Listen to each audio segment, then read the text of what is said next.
What's up, everybody? You are tuned in to the Cris And more. podcast, episode 162, Big Energy Monday. Hope everybody's having a good Monday, whatever you're doing. You're at home, you're at work, whatever you're doing. We appreciate you tapping in with us this morning. If you're listening on the playback, we appreciate you too, man. Uh, we got a lot of things to get into. WrestleMania happened this weekend. I was in the building for night two. NBA playoffs, some NFL stuff, some other things going on in the world. But until we get into that, Maul, what is going on, brother? Not much, man. You know what I mean? Had a good day off. Watched some basketball. Watched a little bit of wrestling, man. It was a good day yesterday. What about you, man? How was your time? I know we're gonna get into the matches here in a little bit, but hey, man, give us the vibe, man. How was the energy in the building? You know what I mean? You were able to go to WrestleMania. How was it, man? How was everything? Well, you know what? Let's just do this. Okay. We'll just jump it off with the WrestleMania recap. Um, oh, I want to by know the what the way, energy was like. I want to know everything. before I get into everything, go to the WWE shop, click that QR code, and go and get all your wrestling gear there around, man. Use our QR code, man, so brothers can get paid over here. You know what I'm saying? But now go ahead and go to the WWE shop and get you some merchandise. But the atmosphere was Mhm. fine. It was dope, man. It was packed. Every seat was filled. I had great seats. I was right there where the entrances are on the side, right there at the lower level. Uh, Shout out to the homies Rob, Jamil. I forgot the other homie's name, and Angelo. I met up with them before. Um, we chilled a little bit, talked trash. But Mhm. yeah, man, it was packed house. You know what I'm saying? Everybody was anticipating this day. I could tell the energy because, of course I wasn't in the building for night one, but I could tell the energy for night two was way different from night one. Mhm. Um, it was just way different. I don't know if you guys felt it on the TV, but yeah, night two was just crazy. Um, People I sat next to these young cats, but they was cool, you know what I'm saying? And we was just chilling and just talking trash, and they knew they stuff, so that was cool. But yeah, everybody in the building, man, was just cool, man. And then, That's like I cool.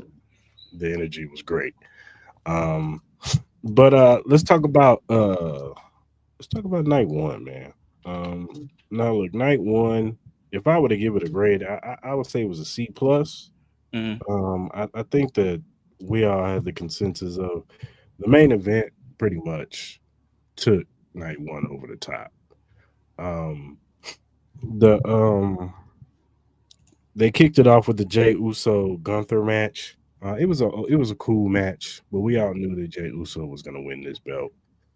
He hit he hit Gunther with three of the crossbody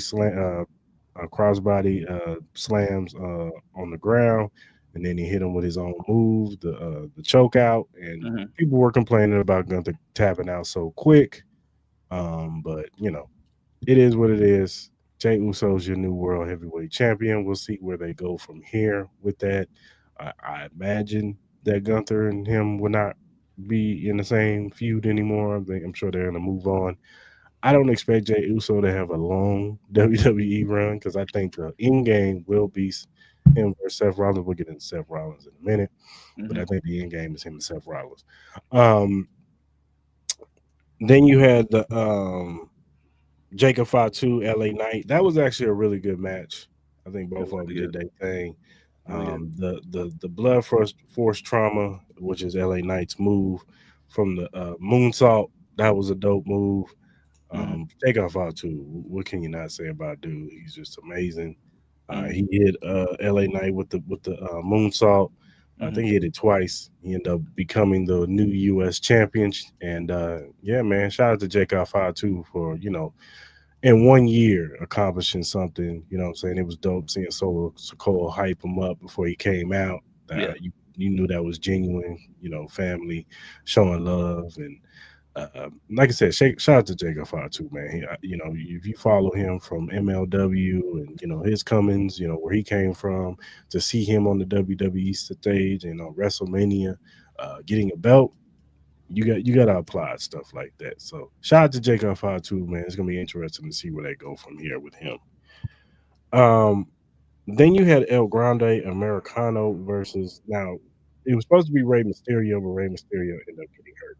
Now, if Mhm. you listen to me on on our predictions and even our temperature check of WrestleMania, I said that this was kind of slapped together last minute.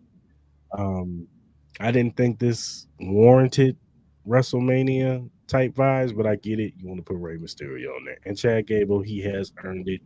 But you know, it is what it is. But what's the name ended up getting hurt? Shout out to Ray Phoenix. He just got there and Mhm. he's already in a WrestleMania match. And if you know anything about Ray Phoenix, you know how I feel about Ray Phoenix. I think Ray Phoenix is amazing. I think that when Ray Mysterio goes away, Ray Phoenix has the opportunity to be that next type of superstar what Ray Mysterio was. But he ended up catching the L. Now, of course, Chad Gable as El Grande Americano, he's been working this thing where he puts the metal plate into the mask, and he hit him with a headbutt, and then hit him with a flying headbutt, and ended up beating Ray Phoenix. So, we'll see where it goes from there. But I think it was revealed that it was Chad Gable too under the mask. But shout out to Ray Phoenix and Chad Gable. Yeah. And you had the Jade Cargill versus Naomi match. Jade Cargill ended up getting the W. It was a good match. I thought both ladies put on. I know people are like, "Oh, Naomi carried Jade." I'm not gonna go that far. I think Jade has improved. You could tell she's been in the lab.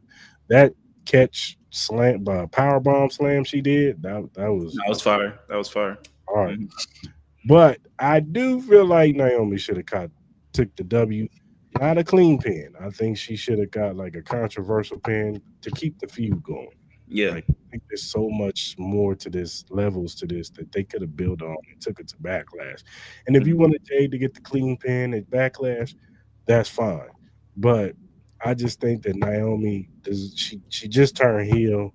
Now Jay's got the W. Where does Naomi go from here? I don't know. I know that they did in the pre-show where they showed Bianca getting some phone calls from Naomi or something like that. So I don't know if that's going to somehow tie it all in or whatever. But yeah. Shout out to Jade Cargill though. She got her moment on WrestleMania, and Mhm. shout out to Naomi too. Hopefully they do something with her character now that she's healed. Mhm. New Day end up defeating War Raiders with a controversial pin. I think it was some type. I honestly, I'm gonna be real with y'all. I didn't see this match. Which one? The New Day versus War Raiders. I didn't see this match. Yeah, like when that came on, I just went back to playing 2K, so I didn't even like really focus on that. So I Yeah, know New Day ended up winning, but but yeah, New Day end up catching the W. They're the new tag team champions.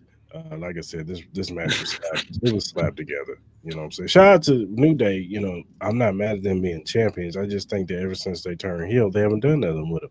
They've mhm, been on TV most of the time. They haven't wrestled. They wrestled a couple matches, but mhm, it was like it was no build between them and the War Raiders of them beating each other up and talking trash to each other. War Raiders been tag team champions and they barely on TV. So mhm. I don't know. Um, but then you had the Tiffany Stratton and Charlotte Flair match. That match was kind of weird. Yeah. It was kind of weird. It was cool, but it was weird. The girls was going back and forth. I think they was really punching on each other when they was on the ground at one point. I Hmm. think Tiffany Stratton lost her front teeth. Yeah, it Uh, looked like she busted her lip up pretty good. yeah, then she did, but she did do the her move. She got her move off her backflip. I was surprised that they let Tiffany get over and win. I was sure that Flair was going to win, but maybe they just want to put Tiffany over and let Flair go do something else, be in a feud without the belt, because that is the problem with Charlotte Flair. It's not her fault. It's just that's how they book her. Every time she comes back, they got to put her in a title match. They got to put her in Hmm. a title match. And she's that good, but I think that she can thrive without being a champion. She can Hmm. build feuds without being a champion. And they need to start booking her more as a heel. Like, it is what it is. But shout out to Tiffany and Charlotte Flair. But let's get to the main event, man. Um, so we all know, well, if you haven't been paying attention, uh, the CM Punk favor had been lingering over this whole situation for the longest, especially between Roman and CM Punk. And this, finally the favor was Paul Heyman has to be in his corner instead of Roman Reigns' corner. So Roman, of course, took issue with that. He felt betrayed by Paul Heyman. Um, but he had to take it in stride, do what he had to do. So, they all come out to their entrances. Shout out to CM Punk. He had a little video package for his entrance. Shout out to Seth Rollins with the flamethrower and it going black. And he had all black on, and he comes back up and he has the white on. Mm-hmm. That was dope. But the match was great. This was the best out of night one and night two. This was by far a way better main event. Yeah, this is probably definitely the best match. Well, no, there's another competitor, but yeah, this was definitely in the top tier for sure. Yeah, for sure.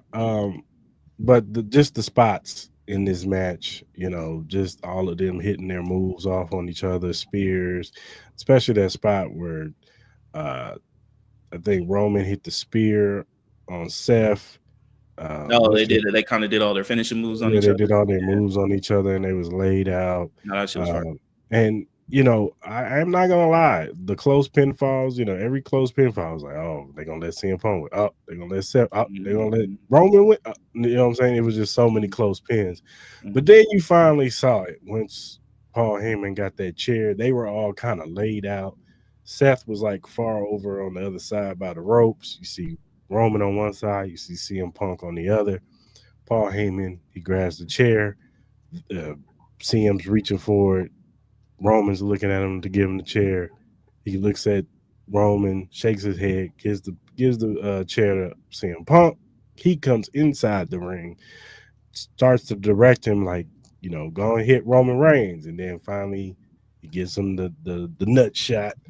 Um, Gives the chair to Roman Reigns. Roman Reigns is looking like relief and big ass Kool Aid smile on his face. Mm-hmm. Uh, he gives him the chair, and Roman Reigns beats the hell out of CM Punk with that chair. And then Paul Heyman's like, look, Seth Rollins is there, back turn, ready to go. Go and hit him, get him. This is your chance to get your revenge. Mm-hmm. And he puts Paul behind him.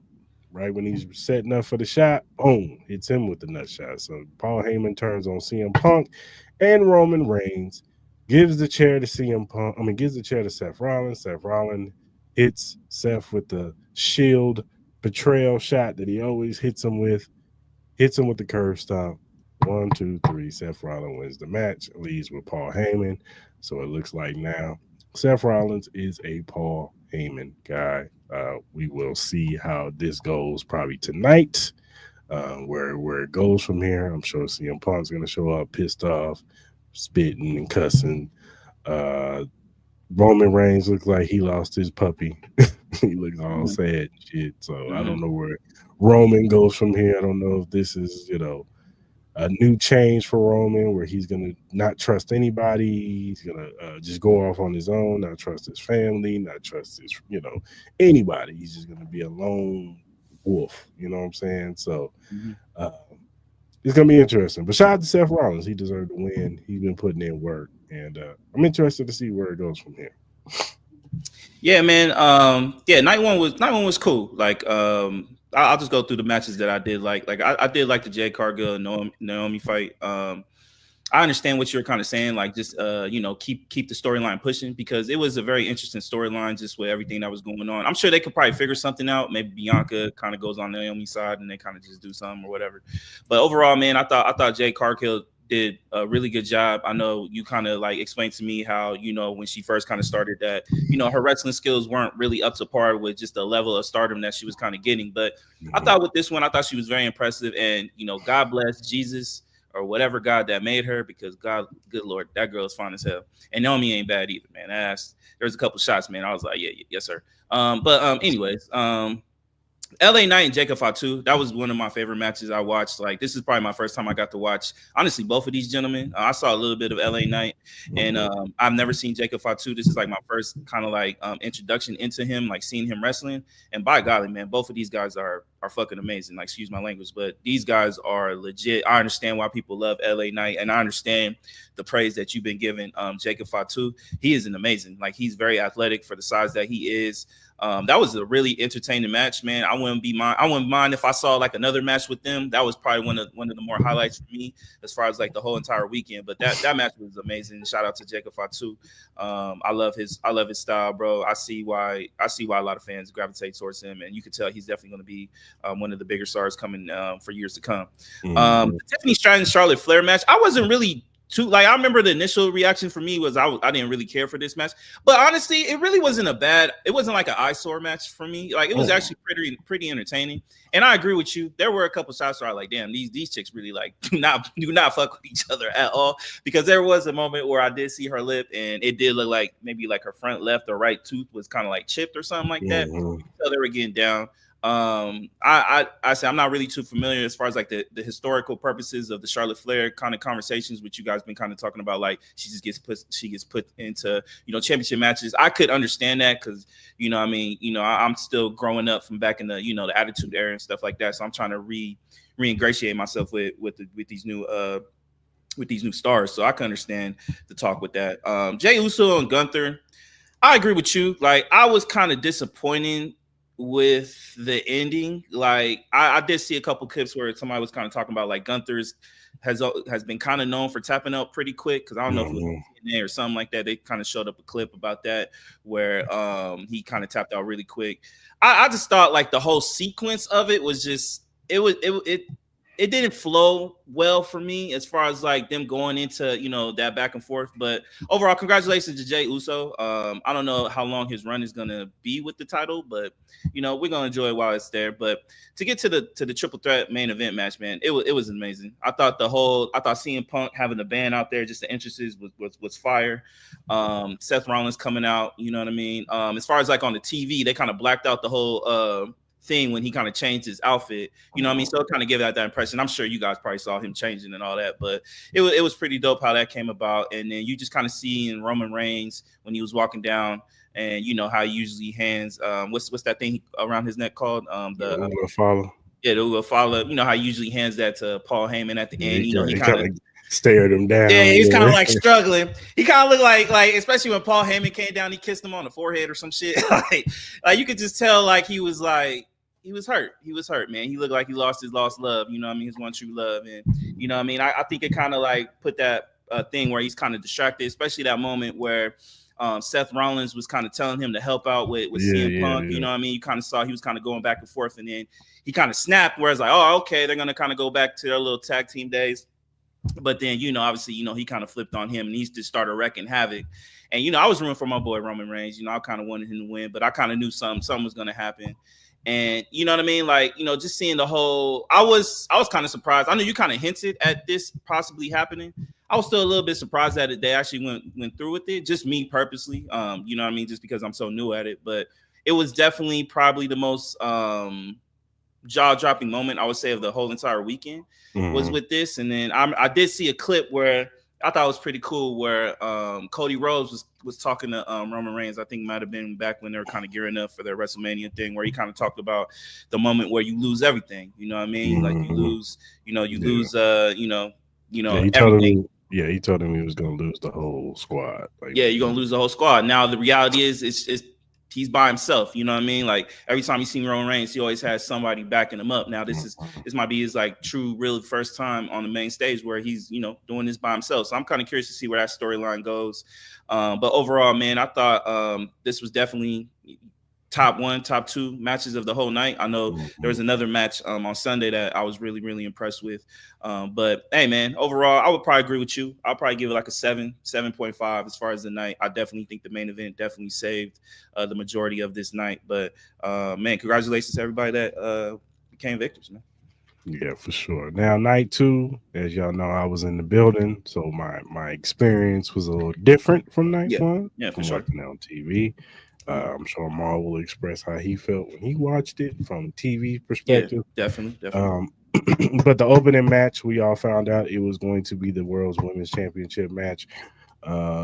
We had Io Sky, who is the champion, versus Bianca Belair and Rhea Ripley. I don't know why y'all keep booing Bianca, man. Yeah, I don't get that either, man. I don't get it. That's just crazy. Where the It's boo's like, like hella loud in there. yeah, bro, it That's was crazy. boo. They was booing loud, Why were they man. doing that? Maybe because it's just everybody was overshadowing. You know. No, it had nothing to do with Io Scott. It's Rhea Ripley. Oh, everybody fucks with Rhea, so everybody But like, it's like Bianca did nothing wrong. yeah, she really didn't do nothing wrong. She Yeah. she she won the elimination chamber, Fair and so she square. became the number one contender. She, Hmm. most people who are number one contenders or the champion, they always come out to a big match to watch what they're gonna face. Um, she was cheering for basically both of them. She just Rhea got mad and distracted because she cheered for Io to get up, um, and she lost because she got distracted, Hmm. and Yes. then just bombarded herself into the match pretty much. Yeah. Pretty much. Yeah. And people love her for that and hate Bianca because of it. And I just don't get it. I really do not get It why kind they're of, doing it. sorry to Some cut you people, off, but it kind of explains what John Cena was kind of talking about when all his speeches, dog. You know what I mean? but also it's just like, and then some people trying to explain, oh, they want her to turn heel, and it's like, okay, you want her to turn heel, but don't. But then because somebody was like, oh, just like they wanted Naomi to turn heel, yeah, but they cheering Naomi. You hear it. They're clearly cheering for Naomi and her turning heel. So it's not the same. So you mean to tell me if she turns heel, now y'all gonna cheer for her? Like I don't get it. And but let's get into the match. So like I said, the ladies come out. Of course, Rhea had the biggest pop at everybody in the crowd. Um, the match starts. The girls they're hitting their spots. Um, it was a great match. It was a 10 out of 10 for me. I think I'm trying to remember the match verbatim, but I do remember the spot at the end. I think Bianca hits her move. Um, Io jumps off the top rope with her moonsault, hits Bianca, and she gets the pin on Bianca. I personally think that she should have got the pin over Rhea. Who, I think Bianca? no, Io, because Oh, I Io. knew Io was gonna. I felt like Io should have won, but Mm. because she was all being forgotten, being pushed out, it was Yeah, acting like it was just yeah, all about Rhea and yeah. Bianca. Mind you, Io has beat both of them fair and square in other Hmm. instances. It's not like Io is just some underdog. No, Hmm. Io is like that. Um, but there was that spot where Bianca hits Rhea with her ponytail spot. It was some dope spots in here, but I do feel like Rhea should have got pinned instead of Bianca. I really do. So we can see a kind of a crash out. Yeah, because isn't she undefeated against Rhea? Yeah, she is. Mm-hmm. Yep, she is undefeated against Rhea. So it's just like I don't know why they try to make it seem like Io was just this underdog, but that's fine. Io got the W. She pinned Bianca. It was a great match. The energy in the building, they loved it. They love Io. It'll be interesting to see where Bianca goes from here. See, interesting to see where Rhea goes from here. Maybe they finally do the one-on-one match between Bianca and Rhea going into Backlash and let Io do her own thing. Let her go off and face whoever she's gonna face next. But I wouldn't mind seeing a solo match with Rhea and Bianca, and it don't have to be for the belt. You know what I'm saying? They could just go at it. You know what I'm saying? So Hmm. it's gonna be interesting to see where they go from there. The next match was Drew McIntyre versus Damian Priest. Shout out to the homie that was sitting next to me. He cannot stand Damian Priest. Somebody in the crowd called Damian Priest Timu Undertaker.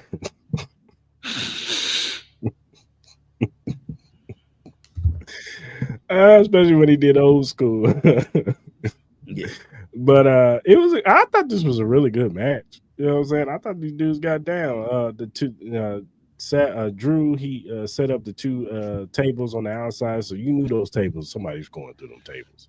Hmm. Um, he did the selfie on the side, which was kind of funny. Yeah. Uh, then there was a point where there was the table in the middle of the ring, and what's her name was trying to hit his move, but it was kind of too far. He was trying to hit a white noise off the top rope, but he was too far to do it. But then you saw that Damien like kicked out and he did the razor's edge, threw Drew Yeah. right onto the table. What's the name? Hit his. I think it was like his DDT move onto the steps inside Yeah, it the was. Yeah. ring. Hmm. But when what's the name tried to do the old school, he uh he blocked it, threw him off the ropes, and Damien fell right through both tables, pulled him into the ring, and then he hit the Claymore kick right into the chair. He had put a chair right between the ropes, hit the Claymore kick, and he got the pin. 1, 2, 3. Drew was the right person to get this W. He needed this W. Like I don't know, but Drew has been catching some L's. But on the big stage, WrestleMania, he needed this W. It's going to be interesting to see what they do with Drew going forward. Maybe he has a program with Jacob Fatu. Maybe I don't know. Maybe he's a candidate for Money in the Bank. I think there's a few guys that could possibly be candidates to be the Money in the Bank this year. But it's gonna be interesting to see what Drew. It's gonna be interesting to see what they do with Damian Priest too. I think they should end this. I don't think they should even wrestle anymore for a while. Hmm. So let them go do their own thing. Um, then you had what was next? I think it was the was it the Intercontinental Championship? I think. Yeah, Uh, I think it was for the 4 way. yeah, Yeah. the four way Penta, Finn Balor, Braun Breaker, and Dominic Mysterio. The pop for Penta was huge. Everybody loves Penta. Uh, Braun Breaker got a big pop too. Hmm. Um, Dom Mysterio got a little bit of a pop. Finn's kind of in that transitional period of his character right now. Like people love Finn Balor, but we know what he's capable of. But he just needs to get away from Judgment Day, and hopefully after this match, they Yeah, you plan can kind of tell. Yeah. they can move this Dominic Mysterio and Finn Balor uh, thing going forward. But the match was good. I thought the match was great. I thought everybody hit their spots. I thought everybody looked strong. Braun Breaker still looks strong. I think he can move on to be going to the world championship or maybe even Money in the Bank candidate. But he can go on to the world championship type title, going after the title. Um, Penta, he's gonna be fine. He's new. They can figure out a program for Penta. Um, maybe they still keep him in that IC championship realm and have him go, him and Dominique go at it, whatever. Um, I think Finn Balor is going to be the interesting one. See where they go with him. But the match was great.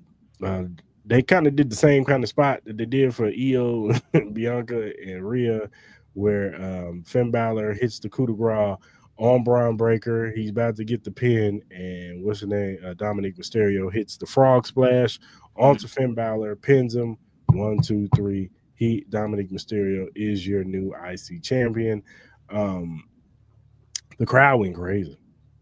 Like, and if you and it's kind of crazy to see how much Dominic Mysterio has grown from he was just a I mean, we've seen him when he was just a little kid to Hmm. now, he was wrestling alongside Ray, how green he kind of was.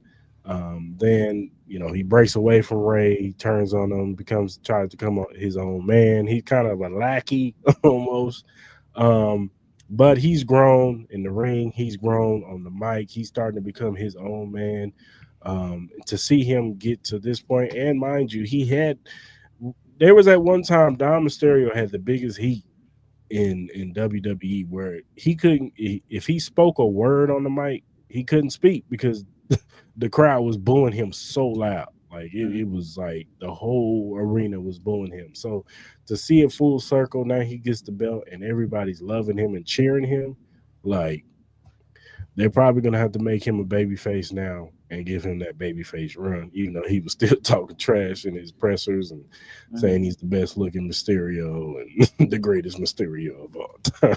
Yeah, yeah, yeah. He's still throwing shots at his pops.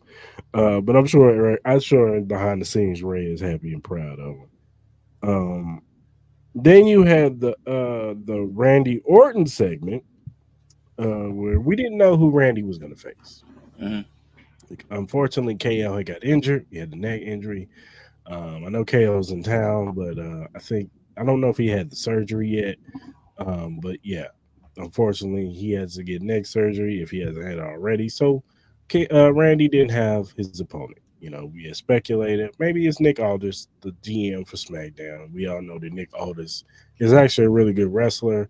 When he had got signed to WWE, I thought he was going to be a wrestler. I didn't think he was going to be a GM. Now he has the chops to be a GM because he has that, that stature as a GM. Mm-hmm. Um, but I do think eventually Nick Aldis will get in the ring.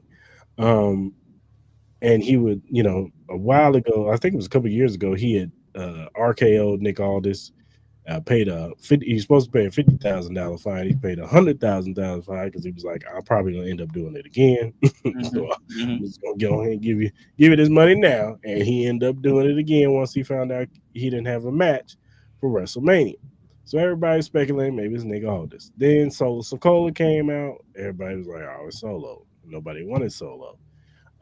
But he ended up facing him in the tag team and pinning him. So that was washed out. So then they was thinking maybe it's Aleister Black because he's coming back. But then they debunked that because Aleister Black makes his debut this Friday on SmackDown. Then they was like maybe it's Rusev. Rusev is coming back. They rumored that Rusev's back. But then you think like why would you bring Rusev back just to lose? Like you don't want him to debut like that. So nobody knew. Now, shout out to my boy Rob. I told him at work, I was just running some names by Rob. And I said this name that came out. He shot me down and said, no, nobody's gonna know who he is. The pop's not gonna be big enough. Well, you were wrong, Rob.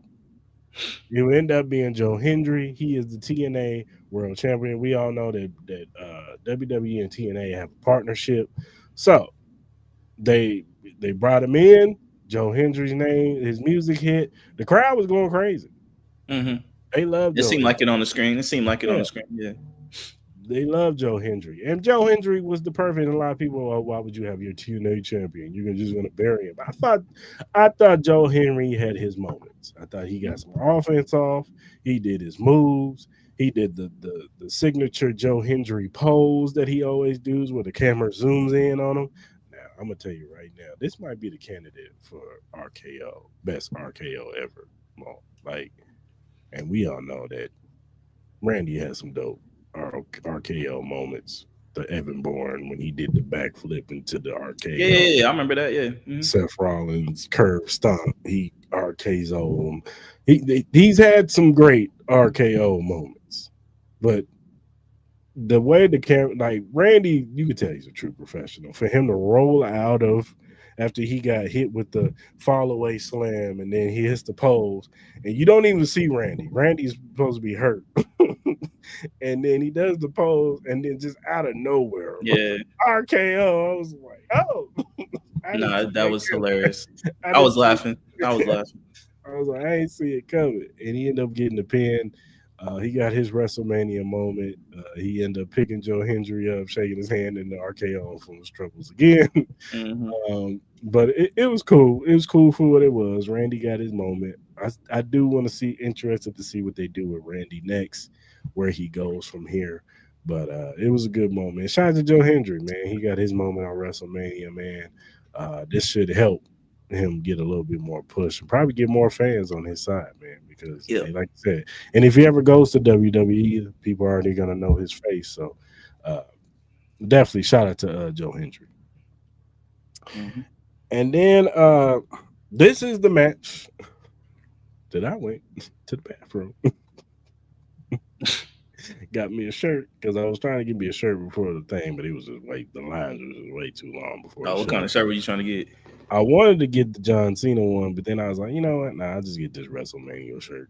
Uh, but it was the lines were just way too long, so I was just Mm-hmm. like, forget it, man. We just go inside and go to our seats. Um, so that's when I took that opportunity. I missed both of their intros. I got to see the match. I don't know how, but because the lines weren't that long. So I went to the bathroom, got my shirt, got me something to eat and something to drink. And by the time I got back down, the match had started. So, look, like I said before, I never said the match wasn't going to be solid. AJ Styles is AJ Styles for a reason. Mm-hmm. Logan Paul looks like he puts in work. Like, I know a lot of people don't like him because of his personality and his brother, and they both come off as assholes. And I get it, I Mm-hmm. really do. But as a heel, he plays to that. That's what he's supposed to do. Yeah, look, y'all got to understand. You ain't supposed to like every heel. You're not supposed to like a heel. You're supposed to hate him. That's the whole point of babyface and heel. So Logan Paul plays to that. The arrogant rich guy who just he acts like an asshole. Like, it is what it is. But he puts in work in the ring too. So he has some solid moves. Um, I don't know the gentleman who came out to try to help Logan Paul with the brass knuckles. But Karrion Cross, and if you don't know, Karrion Cross has been in AJ Styles' ear, telling him like, "Dog, you need to take it to the. We need that old AJ, that vicious AJ. You too soft, man. You Mm-hmm. taking it too soft on him." And so there was a spot where the dude that was helping Logan Paul with the brass knuckles, Karrion Cross, grabs the brass knuckles, uh, leaves him right there. AJ Styles tosses the dude that tried to give him the brass knuckles.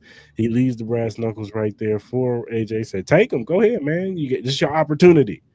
AJ Styles grabs the brass knuckles, chucks them, goes in the ring, gets hit with that punch that Logan Paul hit you with, and then he hits him with the pulverizer, which that move is dope. I ain't gonna lie, that's a dope ass move. No, it's pretty fun. Uh, hits him with the pulverizer, and Logan Paul gets the win. 1, 2, 3.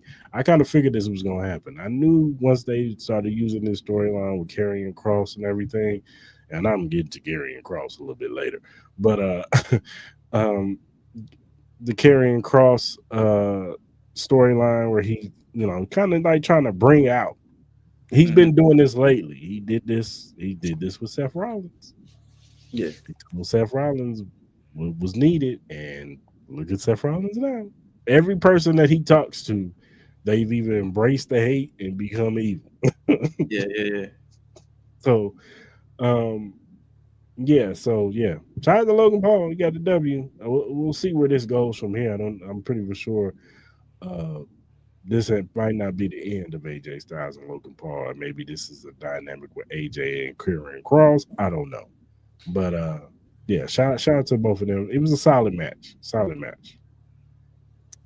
And then you had Liv Morgan and Raquel Rodriguez, the women's tag team champions, versus it was supposed to be Lara and Bailey. Now, this is probably going to be on my hell no all the week with the whole Bailey situation. So I'll get in that. I'll get in that later. But um, Bailey was hurt, quote quote. So they had to find a partner. She had 24 hours to find a partner, and of course, who was her partner? Becky Lynch, the man. Mm-hmm. Um, so she comes out to a huge pop. You know what I'm saying? People were already speculating that it was Becky Lynch. They came out. It was a cool match. Liv Morgan hits her move, um, but the man ends up, Becky Lynch ends up here getting her move off on Liv, and wins the match. And Lara and Becky Lynch are the new women's tag team champions. Shout out to them. I personally don't think they should have won the match, but hey, it is what it is. I will get into that later. Yeah. Um, and then you had the main event: John Cena versus Cody Rhodes. Now, before I get in this match, since Friday, they have been booing the shit out of Cody Rhodes. Mm-hmm. Yeah, you could tell on the screen. Like, it was a lot of loud. Everybody. It seemed like everybody was cheering for Cena, booing. They was booing. They did it on first time we saw it was on Friday. Because mind you, they had been cheering Cody before that. Mm-hmm. And it was just seemed like Friday came and it was like, oh, get him off my screen. He's terrible. Shut up. Like, on Friday it was a fight for him, and he finally won him back when he started talking trash about Cena, and then they started cheering him. Mm-hmm. Even Cena was trying to tell him like this is what you want, right? This is what you do it for, right? These people. And yeah, man, it showed through the ring and in the match. Every time Cody got something going off, boom. Mm-hmm. Now, before we get into the match, I thought Cody's entrance was fire though. I do like Nah, the the Iron Man mask was fire. the That shit was dirt cold. the That shit was dirt cold. bikes and then Yeah. he had the mask and then the light came on and the mask lifted up and I thought that was dope, man. Nah, that Shout shit out was to fire. Cody. That shit was Shout out fire. to Cody. Shout out to Cody, man. But it was a solid match. Was it great? No. But it was solid. Now, we wanted a better ending. That's what it was. Travis Scott's music hits. He comes out. We all knew Travis Scott was gonna get beat the hell up. Hmm. Um, he tries to, now the referee did get knocked out at one point. Travis Scott tried to interfere. Cena was like outside the ring, but Travis Scott tried to interfere. What's your name? Hit him. Cody Rhodes hit him with the crossroads. Cena kind of took that opportunity, tried to hit him with the belt, and this was what John Cena was trying to tell Cody, like on Friday, like the reason why you will not beat me is because you don't have that extra in you to win. When you had the opportunity, the referee's knocked out, you got the belt right in your hand. You could knock me out and win and beat me. And this is why he told him, I don't need to learn how to wrestle to beat you because I got tricks up my sleeve, sucker. Hmm. So he was fighting it, and then he just finally threw the belt. John Cena kicks him in the nuts. Then he grabs the belt, hits him with it. Referee wakes up. 1, 2, 3. John Cena is your new champion, and in 17 times he passes Ric Flair's records to have the most world championships titles in history. So shout out to John Cena for that. But look, I get everybody's gripe. Hell, I was disappointed in the building. I was like, "That's it. This is what we're gonna do with the Rock at? Where what?" Now, 24 hours later, I get it. I do. John Cena told you he ain't giving y'all nothing. He ain't giving you the satisfaction of a great ending. I ain't giving you nothing. I gave you 25 years of me. And Hmm. you booed me, dog. Hmm. You Hmm. didn't appreciate me when I was giving it to you. So now that I turned heel, now you want me to give you? I told you from the beginning, you get what you earn. Nothing. You won't get the Rock coming out and helping out with the final boss stuff. You don't get a mystery third person coming in and helping me out. No, no, no, no. We gonna do it just like this. He said he was gonna ruin pro wrestling. Hmm. Kind Yeah. of did what he said he was gonna do. Yeah. So and look, you don't have to like it. I still don't like the ending, but I get it. After really sitting and mulling it over, I get it. You know what I'm saying? He said he made good on what he said he was gonna do, and he said he didn't change anything. Like him not changing his outfit, not changing his music, not changing his. He changed his attitude, but that's it. But Hmm. outside of that, he didn't change nothing. He still was John Cena for the He most part. was. He was. And he told us, "You're not getting the satisfaction. I'm not giving you anything because I have nothing. It's like your ex that you had for a long time, and you didn't. You know what I'm saying? While y'all were together, Hmm. she was giving you or he was giving you everything, and you didn't appreciate it. Hmm. And now that she's gone, he's gone. Now you trying to." And she like, nah. He like, nah. I ain't got nothing left for you, man. You, Hmm. you ran out. Yeah. Yeah. I'm not giving you nothing. Not a dollar, not a conversation, not nothing. Hmm. So that's John Cena, man. Yeah. You fans hurt him, man. Yeah. So look, like I said, you ain't got to like the ending. I thought the ending could have been a little bit better, but this is what we got. And internally, we all knew John Cena was going to win this match. He had to win. The heel turn would have been pointless had he not won this match, regardless of how he did it. It would have been pointless. If John Cena was, I think hell and high water would have happened in that arena. I think Yeah. just Cody like Rhodes would probably be even more hated. if Hulk, it was like when Hulk Hogan turned heel. If you remember that, everybody was throwing shit. Yeah, they was. Yeah, they were. They Yeah, were I remember pissed. that. I They remember were that. mad because they Yeah. weren't ready for that. They were Yeah. pissed. Yeah, they were. That might have happened. Also. Yeah, and then That that was a bigger. I think that happened in a smaller arena, didn't it? yeah, When Hogan did that, so you got yeah, 60,000 people. yeah, You know throwing what I mean? Yeah. stuff at the ring and stuff. So, Hmm. uh, it'd have been crazy. But yeah, Cena had to win. Shout out to Cena. He did say his press conferences were funny. Though. He's He stupid. did the Marshawn Lynch shit. That's clickbait material. That's stupid. He's a fool. But he said, tune in to Monday Night Raw to see what he does. So I'm gonna tune in to Monday night tonight and see what he does. See where they go from here. See Yeah. if it's makes it. Put the pieces together. And sometimes you just gotta sit back and just watch them and let them work. No, Hmm. you don't have to like everything they do in WWE. Look, WrestleMania this weekend, there were some matches in there that shouldn't have been on the card. There are some people in there that should have been there. I think that the tag team ladder match that they got going on this Saturday, that could have replaced a couple matches on here. What's the one on Saturday? The Street Profits versus DIY versus Motor City Machine Guns. Mm. That should have been on the card. Yeah, I was surprised Street Profits wasn't Exactly. A on lot of people, WrestleMania. a lot of people I are think he like, even kind of discussed that a little bit, like you know what I mean. Like I don't know, maybe they're saving them for something else. I don't like I said. know. And then it's just like you got Lara Varcaria, your IC champion, behind you. You got her in a tag team match. Why is she defending the IC title? True. Why isn't Chelsea's defending her US championship? Hmm. True. It's like I don't know. And look, I think WWE does great work. I think Triple H does great work.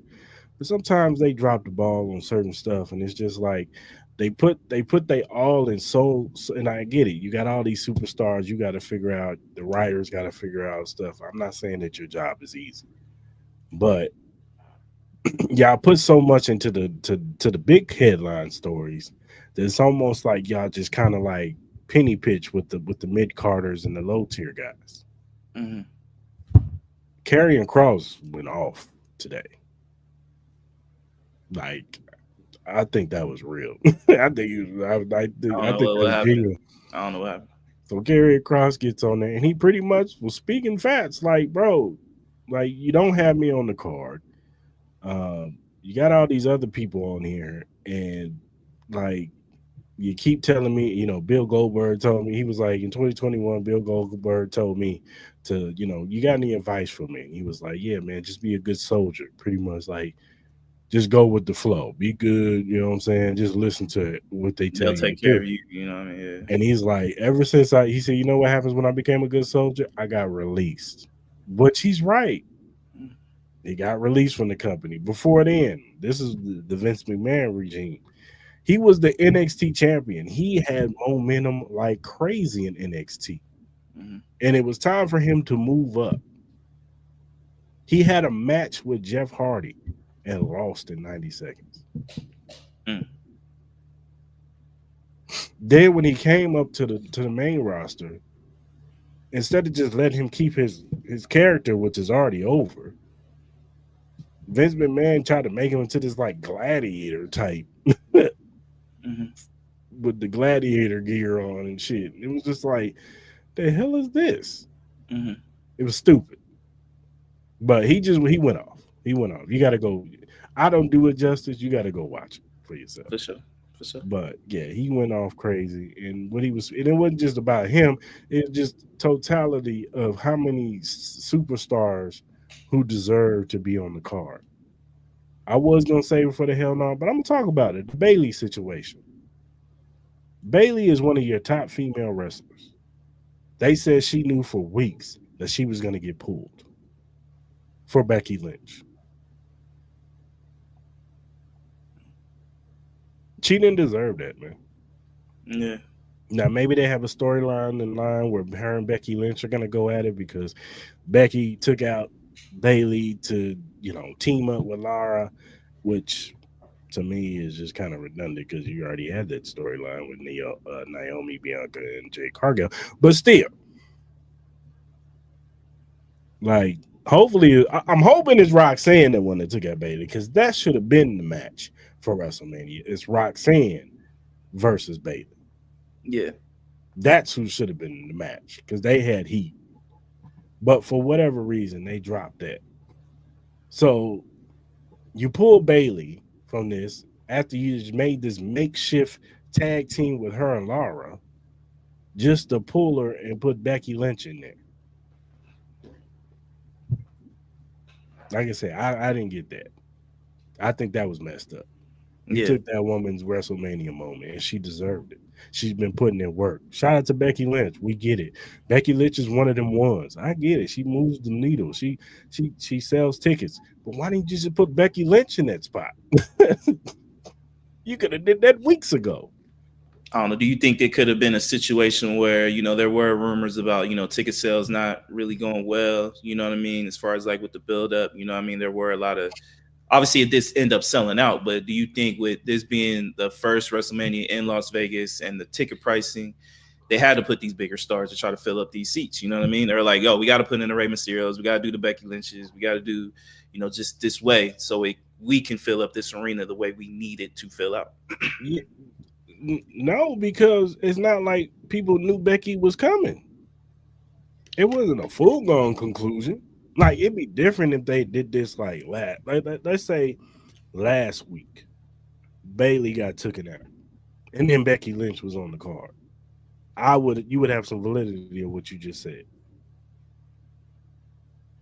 But they did this literally a day. Like they knew weeks before, Mm-hmm. but they announced it literally a day before night two. Mm. For sure. No.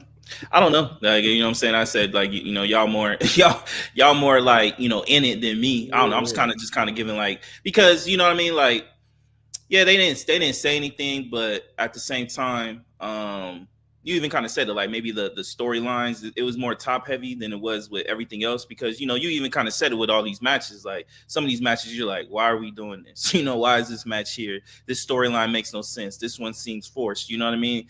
Like, yeah, maybe with the Becky Lynch situation, yeah, maybe it's not so much of like, we're trying to fill up the seats because it's kind of last minute. Even though I think Bailey is pretty popular, at least from the outside looking in, she seems really popular. I always see her everywhere. She was on All-Star Weekend in the NBA. So like, they're not just going to ask anybody, to do stuff like this. You know what I mean? Yeah, I don't know, man. Like, I again, I thought Sunday night was cool. You know what I mean? I was obviously, I think the computer for the main event Saturday night was that females match. I thought that females match was top tier. Like Bianca, Rhea, Sky, those ladies killed it. I wouldn't be mad if somebody said that was the fight of the whole weekend. Like those ladies absolutely killed it. I'm not gonna go through every match. I'll just go to the main event. I personally was pretty disappointed in this match. Just on the TV, it was like the flow of it was just kind of like stale. You know what I mean? John Cena was kind of slow getting into, what he wanted to do. There's a lot of repeated moves that that I saw. Cody Rhodes, like, I don't like the crowd, booing Cody and going with Cena. I thought it was just the mainstream. When you looked in the crowd, it seemed like it was a lot of old school, like, like people that grew up from like the Attitude Era, you know what I mean? So I feel like they just have a special place with John Cena compared to Cody Rhodes. I think it was just that everybody knew this was John Cena's last WrestleMania. So we were like, yo, we want to see him go out on top no matter what he's doing, no matter what he's saying. We still love the guy. I just kind of got the feeling off of that. The ending was just ass. Like, get Travis Scott the fuck out of here. No one wants to see Travis Scott, though. like I don't understand the purpose of Travis Scott. You know what I mean? I saw a lot of people that were obviously pretty pissed that The Rock didn't show up. You know what I mean? And you know what I mean? I was kind of watching these guys on Twitch, and they were kind of having a conversation on how they get pissed off on how The Rock just kind of interjects himself in certain stories and then doesn't want to finish it, or he does it on his own time. You know what I mean? It just kind of leaves a sour taste in some wrestling fans, mouth. You know what I mean? Just that, you did all this, gearing up, especially last year, with you saw the whole Roman Reigns and Cody Rhodes, and then you interject yourself in this story with Cena, and then you didn't show up for the build up to anything pretty much. And I think the last time we saw him was what Elimination Chamber. Elimination Chamber, which was what, a month or two ago or something like that. So, and then it's just like, what was the whole point? Like, just to put Travis Scott in and shit. And I totally understand your premise where it's just like John Cena's like, nah, fuck that. Like, yeah, we may have this right here where we can do. The Rock may be ready. He ain't got shit to do because you go on his Instagram, he over there Waikiki and in Hawaii right now. So he has time. It's not like he's on a movie set right now. So he could have did the shit. But maybe John Cena was just like, nah, fuck that. You know what I mean? Like the fans don't get that. The fans don't deserve that. I'm gonna give him for this WrestleMania. I'm gonna give him just even with the entrance. It was just all black with his name. You know what I mean? He didn't even do nothing special. You know what I mean? It was just straight black. White name, white lettering. I'm walking out. I'm taking my time. And that's it. And then just even his motion where he was just like, yo, hurry up, get Cody the fuck out of here so I could beat his ass and get this over with type. It's just like he had that kind of feel to him, you know what I mean? Where he's just like, I'm going to take my time. I'm not going to make this match exciting. I'm just going to do my own pace. I'm gonna show y'all I can wrestle a little bit because, the whole I can't wrestle shit. You know what I mean? So it was just like more just methodical, slow pace. I'm going to show you I can out wrestle you. I can outthink you. And the moment that Cody Rhodes had that ultimate decision where he could have, helped him win the match by, obviously doing a cheat move with the belt. I mean, I understand that because I think we're at a point where Cody Rhodes is that I think he's kind of embattling himself. I think the whole kind of story with this to me is like John Cena's kind of showing him who he's about to be. You know what I mean? And I think we're at a point where even where he kind of dismissed the interview at the end, where I think you're gonna have to. I think it's a possibility. I don't know. You can tell me if I'm wrong or not. I'm just kind of going, with my thought process. Where I think you might get a moment where Cody Rhodes is gonna have to pick. He's gonna have a fork in the road where he's gonna have to pick the kind of person that he wants to be. Whether he wants to go all in and do all these things to make him be the winner, and he might have to do some, ungodly things that kind of breaks him out of his character. Or he's gonna have to stick with what he's doing, but at the end of the day, it's only gonna get him so far. You know what I mean? Like the longevity of it isn't going to last. You know what I mean? So I think you can get that storyline out there. I'm very curious to see what happens with Raw. But overall, man, I think just the moment of everybody being there and seeing John Cena in his last WrestleMania, I think that was probably the more special thing. I know a lot of people are probably pissed off with the ending of it, but I think just seeing John Cena win in that environment, I think Allegiant Stadium was a beautiful stadium to have it at. You know what I mean? Just the aesthetics of it looked really good. I thought it looked dope, man. I wish I could have went. You know what I mean? I was debating the last minute whether I was gonna go, but you know what I mean? But at the end of the day, man, I'm glad you got to enjoy it, man. I'm very curious to see what happens at Raw tonight, man. And hey, man, congratulations to John, man. And yo, Paul Heyman is wild. I saw him on the Pat McAfee show earlier, bro. But man, you're wilding right now, talk. You're wilding, bro. you trying to get Pat McAfee off the airwave at this point. Yeah, Paul tripping, man. Relax, bro. Relax. But no, shout out to night 2. I gave night 2 like a B minus, B plus. Yeah, it was kind of weird because it was kind of like the meat of one was left a lot to be desired, but the main event kind of helped it. And then like the meat of night 2 helped, but then the night obviously didn't fulfill what everybody. It was kind of weird how that was. You know what I mean? We kind of think about it. No, I agree. All right, man. Let's go ahead and talk NBA playoffs. Yes, sir. So this is the first round of the playoffs. Mm-hmm. We had the first set of games is on Saturday, right? Yes, sir. So we had the Indiana Pacers, the number 4 Indiana Pacers versus the Milwaukee Bucks. Now we have heard that Dame Lillard, is back. He didn't play this game. I think he plays game 2, right? The way he was talking mess, I would assume that he's really going to try to push for game 2. But it's either game 2 or game 3. You saw him and Tyler Halliburton going at it. You know what I'm saying? So hopefully he does play. But the Bucks got smashed. They got beat. They got the beats put on them. They lost to the Pacers 117 to 98. Yeah, it was not a great showing from from the Bucks. But maybe with Dame Lillard, they'll have a little bit more to in the next game. Then you had the Nuggets and Clippers, and that went to OT. I know Russell Wilson in the fourth quarter, he had a big 3-pointer. I think it was to take the lead, right? Or was it tied up? Let's take the lead. Let's take the lead. I Take the think they went up by lead. like one or two. Yeah. Then where'd it go? Where'd it go? It went down to the wire pretty much. The Clippers held them off. A couple turnovers from Kawhi, and yeah, it just wasn't good for the Clippers at the end. Nuggets end up pulling it out, and they beat the Clippers 112 to 110 going to overtime. So, Mm-hmm. and then you had the New York Knicks versus the Pistons. The Knicks end up winning. Where is it? Where is it? 112, 123. Yeah, 112, 123. Jalen Brunson had 34 points, 8 assists. Carl Anthony Townsend contributed 23 points and 11 rebounds. He had a double double. Um, they just, they handle business, man. They did what they were supposed to do against the Pistons, and see what Mm-hmm. happens in game two, man.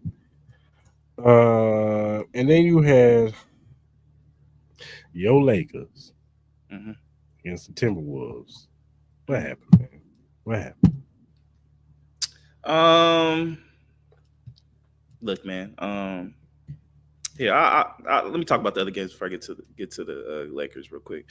As far as like the Bucks and Pacers, I think with this one, I think obviously I think the main thing with it is just that they need Dame. Giannis needs help, especially in that starting lineup. He needs another. Like Giannis played amazing. I think the bench obviously they could play a little bit better, but you need that second pop. You need that pick and roll with him and Damian Lillard. I think that will help. So hope the sooner he comes back, the more I think it would help because Giannis is playing like so. He had 36 and 12. So yeah, I think that will help out. As far as like with the Clippers and Nuggets, we all know that's going to be a dog series. We all know this is going to go 7. But I think this was the Russell Westbrook game. I think he is the main reason why the Nuggets won this game. You know what I mean? He was plus as far as in the plus minus. I think he was like +7. With Russ, you're either going to get the really great or the really bad. There's like really no in between. He's either going to win you the game or lose the game. So it's just that if the Nuggets can find that consistency from Russell Westbrook, if he can stay in the plus side, I think the Nuggets have a really great shot because Jamal Murray played really good. The whole starting lineup pretty much played amazing. We all know Nikola Jokic he's going to play lights out, but it's all going to come down to rest for me. If he can stay on that plus side, if he could give them positive minutes, especially down the stretch, I think the Nuggets have a really great shot to beat the Clippers. As far as like the Pistons and Nuggets, this was the Cameron Payne show because at the end of the day, he's the main reason why they were able to win this game. Jalen Brunson, obviously he retweaked that ankle, so we got to see how he responds tonight. Obviously, he will play. But the main thing with the Detroit Pistons is I like the way they played. It's just that they're going to have to find a second consistent scorer next to Cade Cunningham. And who is that consistent scorer going to be? Is it going to be Tobias Harris? Is it going to be Malik Beasley? Is the Thompson twin? Is he going to be able to carry? Because we all know Cade is going to be able to do it. But when it comes down to stretches, I think that's when the New York Knicks kind of made their run and were able to blow that game up. All right, let's get to it. My Lakers. Look, man, at the end of the day, the Minnesota Timberwolves played lights out. I think they shot, well over 50% from three-point range. Let me look at the numbers. Yeah, they shot they were 21 for 42, so they shot exactly 50% from three-point range. Look, at the end of the day, Luka Doncic came to show out to play. Everybody else didn't. Austin Reeves looked like he was stuck in mud. LeBron looked like he was officially getting old. Minus the whole chase down block, man. It was just very inconsistent. They didn't look like they want to be there. The moments with Ryu, Dorian Finney-Smith, and Gabe Vincent, they just look so like I don't know what's going on with them. It's just like there was a lot of loose balls where I thought they could have got, but they chose to just stare at the ball bouncing and ended up going in the Minnesota Timberwolves way. The rotations on defense were pretty bad. It was pretty pathetic. So at the end of the day, I expect more effort tonight. Anthony Edwards, I think they also committed too much on to Anthony Edwards as far as like on the defensive side. I think they were focusing on him way too much, left a lot of space for like guys like Naz Reid and all those guys to consistently hit. Julius Randle. This might have been one of the better playoff games I've seen him play in a long time, ever since, one of those good years he had with the Knicks. But at the end of the day, I expect more effort from the Lakers. It just looked pretty disappointing. We got out rebounded. We got out hustled. and they just got to play better. We got to play better from the start. We can't get lackadaisical on those runs. We have a lot of moments where we just end up looking like we're lazy, and we just lose sight of what we have to continuously do.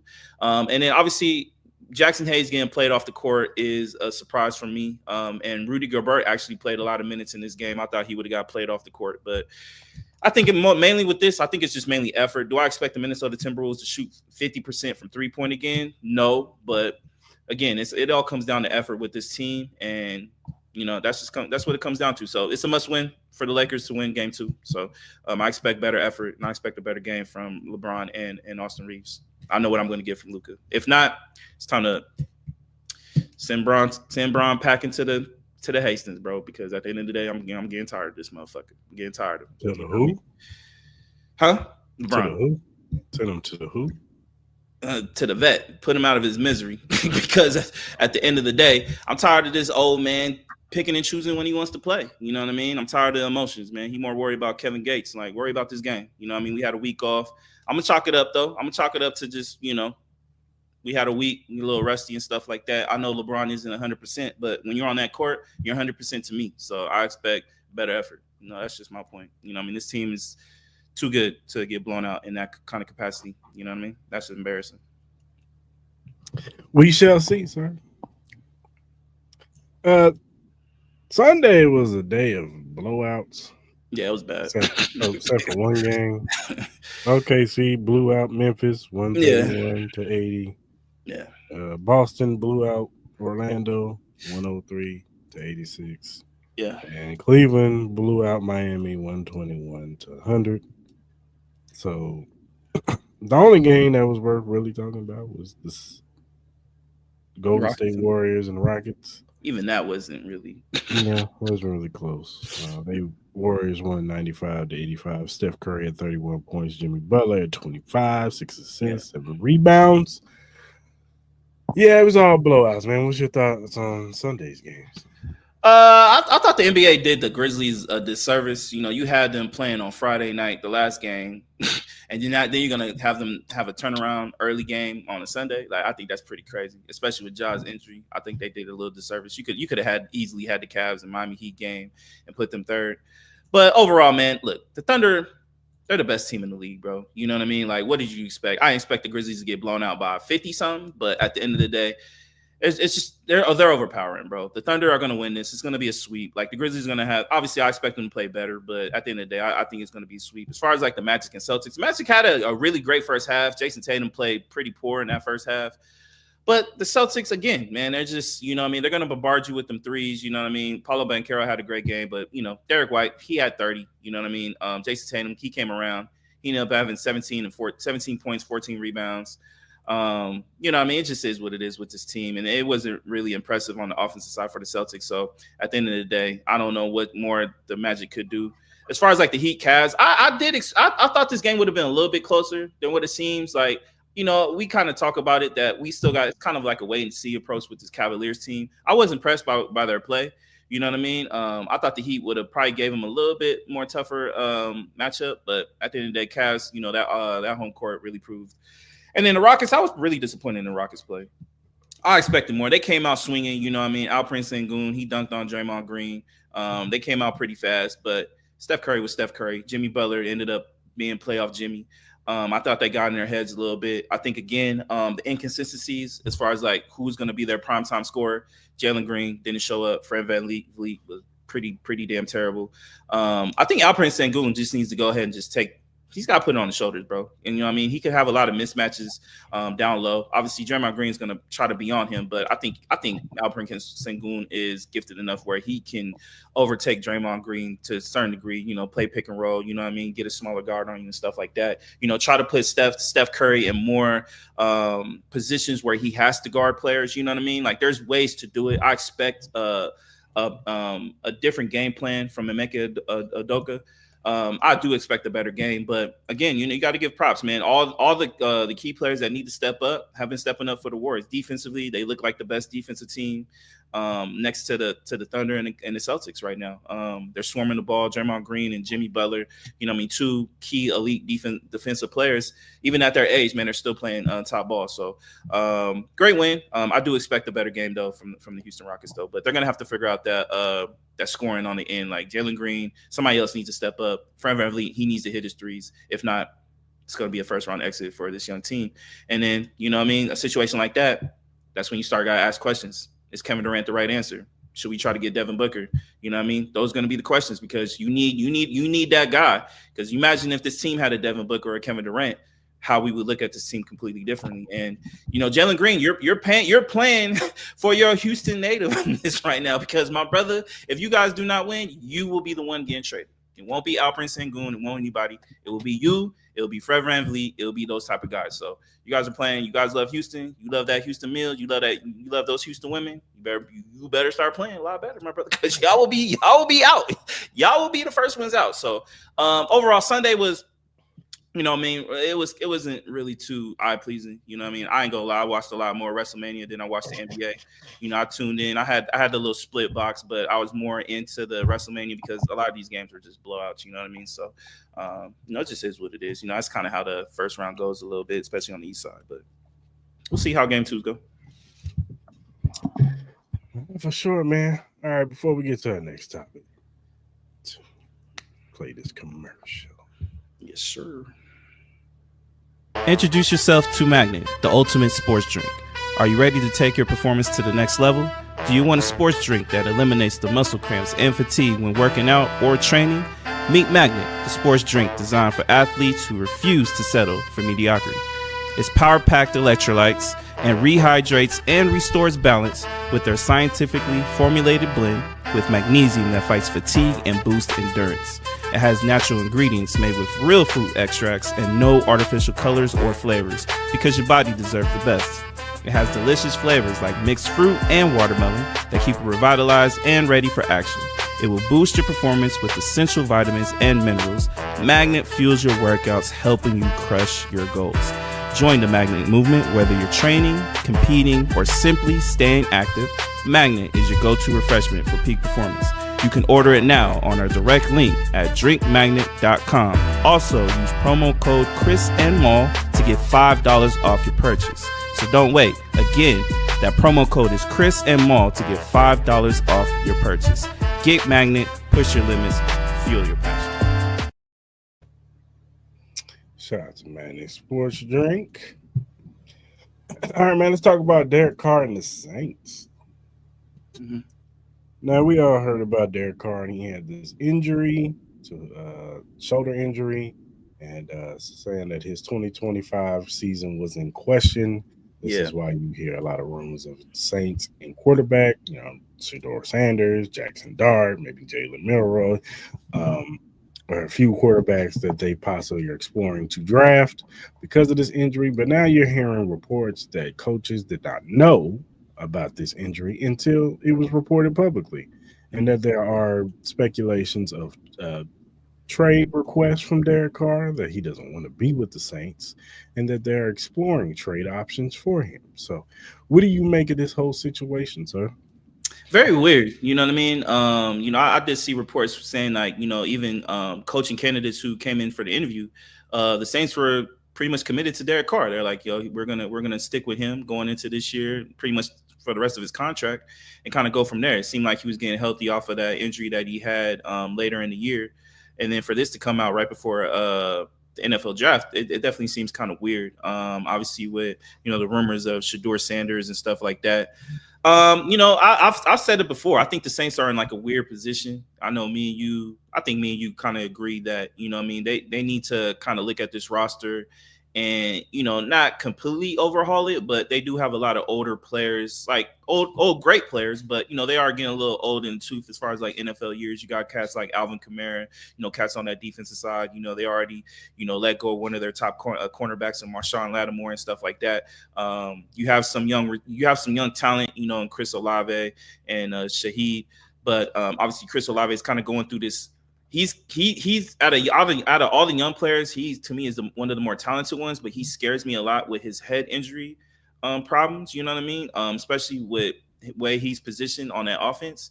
And then obviously you have my man Taysom Hill. Obviously, we know his situation and all the injuries that he's gone through. Very impactful player, but he gets hurt a lot. So as far as like trades for Derek Carr that I could possibly see, I don't know. I think obviously with the Steelers situation, I think you got to look at that. You know what I mean? Obviously, with Aaron Rodgers, at this point, we saw the Aaron Rodgers interview. At this point, I don't know what the Steelers are waiting for. Like, I agree with certain people that he hasn't really shown anything these last couple of years to warrant this wait. You know what I mean? I think they should give him a deadline, and it should have happened yesterday. Like, we need to know what we're going to do in this draft, whether it's trying to trade up and draft Shador, or maybe take a shot at Jackson Dart, kind of position ourselves where we can, get somebody where we're at, and then maybe redraft up, or maybe, go back down and get more assets. But I think you got to look at that. I think that's a spot you have to look at. I think the New York Giants, depending on what they want to do, if they're really a fan of, Shador Sanders, or if they want to kind of go young, or, they're in a position where Brian Daboll and them, they're fighting for their jobs. You know what I mean? So maybe they want to take a crack at another quarterback. I know they signed Jameis Winston and Russell Wilson, but, might as well just keep adding quarterbacks until we get the right one at this point. But besides that, I don't know where else Derek Carr could go without being a backup quarterback. You know what I mean? Like, everybody pretty much has their positions filled, and they're pretty much comfortable where they're at. You know what I mean? Maybe Seattle, but I think they're too committed with Sam Darnold with that 3-year deal, so I can't really see that. Maybe the Browns. I think maybe that might be a position, depending on obviously the capital that would take to get either Kirk Cousins or him. You know what I mean? I think they'll probably just weigh those options. So you got to look at the Browns and stuff like that. Maybe the Tennessee Titans. I think you can also look at that in their situation. But again, they're about to draft Cam Ward, so why would they even consider that? I don't know. It's just an interesting thing, and it's very interesting timing for Derek Carr. Like, if he didn't want to be with the Saints, he should have did this before the free agency period, and then there would have been more options for him to get traded and have a legit chance to be a quarterback. Right now, it's just kind of hard. He's kind of limited to, honestly, like maybe 2 to 3 teams at a particular point on if he can be a starting quarterback. If not, just stick with the Saints, because at this point, where their draft is, where they're at as far as like being 9. And then even if they were to draft Shador, I don't think they would start him over you unless you're just that pathetic in all season. But, it's just interesting timing for me, and it's very weird. What about you? Yeah, I agree with you. But if I'm the Saints, at the end of the day, I was looking to move on anyway. Yeah, I would too. But, I mean, not just his play, but more so his injury history. Dude can't stay healthy. Yeah. And the best ability is availability. And he doesn't have that. He's had his back injuries, always had shoulder injuries, elbow. Ankle, yeah, it's always something with Derek Carr. And look, I get it, injuries happen, and I'm not trying to kill him for that. But still, we running the team over here. We gotta do what's best for the team. You know what I'm saying? So this is why they're going after. They're looking at these prospects coming out with the Shador Sanders. I personally think if he drops, you take Shador Sanders. You take Shador. If he's at 9, you take Shador. You don't think about it. Shador Sanders. But yeah, I don't look as far as Derek Carr where he can go. The Browns are a decent spot because him and Kenny Pickett could battle it out, I guess. I don't know. Steelers possible. What about the Niners? No. If they can't get the Brock Purdy contract, maybe you bring him in, but I don't know. Yeah, I don't know anybody else because I mean the Colts would have been interesting, but they brought in your boy Daniel Jones, so I guess they think Daniel Jones is going to be the insurance policy if Anthony Richardson doesn't get it together, which is crazy, which is insane. But all right, y'all got it. Agree. There's a lot of backup positions he can definitely like. I think he could be a great backup position for the Jags. You know what I mean? I think he'll be a great backup. The Vikings will be a great. That might be one because what if JJ McCarthy isn't healthy? You know what I mean? But then that's again you're weighing Aaron Rodgers or Derek Carr. Which one would you honestly rather have? Like even with all the baggage of Aaron Rodgers, I would still pick Aaron Rodgers, especially behind with that talent. I wouldn't trust Derek Carr. The thing with Derek Carr for me that. And look, I get it. Look, trust me, I get it. But the thing with Derek Carr for me is you can see the lack of confidence he has in the pocket. You can see the worriness and I hate to use the word scared because I don't want to put that on any NFL player because you play NFL, you're not scared. You're not really scared of much. But ever since these injuries, bro, like you could just tell the panicness he has. You could tell by the foot movement, like he doesn't have no confidence in that pocket, especially when that pocket collapses. You know what I mean? I think I would have a little bit more faith with Aaron Rodgers, even with all the baggage that he has. I would probably still pick Aaron Rodgers in that, and only in that situation. Only in that situation. Yeah. Like I said, apples to oranges. Or would you take, or would you take Colin Kaepernick? You know, Colin Kaepernick says that he's still trying to play, dog. Do you think my man should just give up? Give it up. Let it go. Colin.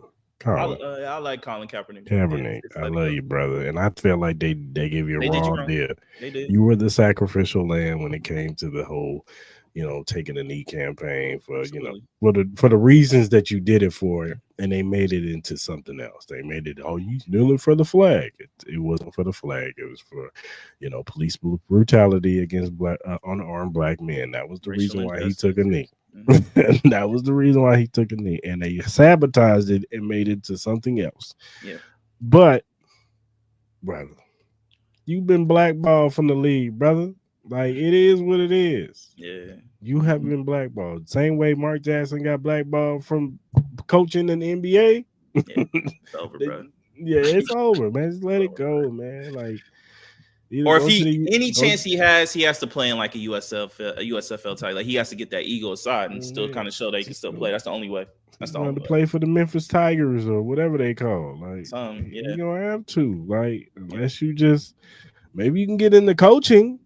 Like you be a coach, definitely. Yeah, for sure. You know what I'm saying? Like your alma mater, Nevada. You know what I mean? Yeah, maybe. But outside of that, brother. He's 35 now. Colin's like 35 now. Yeah. Like you ain't the young whippersnapper no more, man. They don't. I'm sorry, and I get it. Josh Johnson gets a job every year for I don't know why, but still. Colin, he's still active though. He's still active. You know what I mean? You've been blackballed, bro. I know Joe Flacco got a contract. He's 40, but still, he's been active too. Yeah, he's been active, man. Like, it sucks, bro. It sucks because it does. I wish that the circumstances were different. I wish that everybody would have came to some type of agreement and stance to where Colin Kaepernick could have continued his career as a football. I think his outside politics should have had nothing to do, or whatever his outside stance should have had nothing to do with him being able to have a job in the NFL, because at the end of the day, he was still talented enough to warrant any of the 30 whatever teams there, 20-something teams that needed him. They should allow that man to play in the league and not blackball that man because he had a stance. Yeah.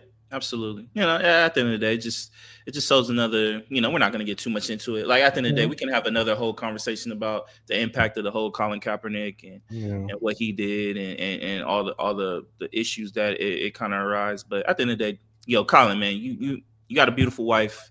Mm-hmm. You got you got a lot of stuff going on, brother. I agree with Chris. Focus on coaching. If you kind of want to stick into the football, go to coaching. You know what I mean? It's impactful to kids.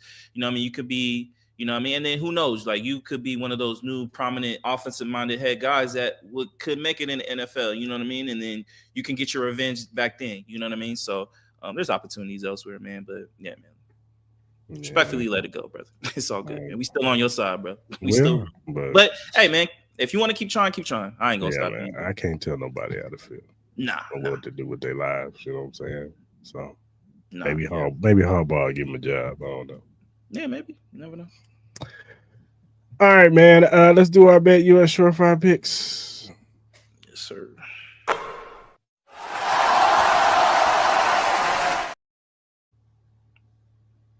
All right, man. What you got? All right, man. So I got a couple basketball and I got some hockey in there too. So for tonight, I got the Pistons +7 over the Knicks. I think they'll keep it close. I'm not sure if they're gonna win, but I think it'll be a lot. I think they'll keep it closer at the end with this game. I got the Clippers money line against the Nuggets. I think the Clippers are going to win tonight. I can't see Russell Westbrook. I think Russell Westbrook is gonna throw the game off. I'm booking that, so I'm taking that. I'm gonna take Bucks money line over the Pacers. I just have a belief. With Dame talking to mess, I think he's gonna try to play on game 2. I think he's gonna go at it. Him and Tyrese, and I think the Bucks are gonna. I think Giannis and Dame they're gonna win game 2. As far as hockey, I got the Canadians money line over the Capitals tonight. I think they're gonna win, and then I got the Stars plus 1.5 over the Avalanche.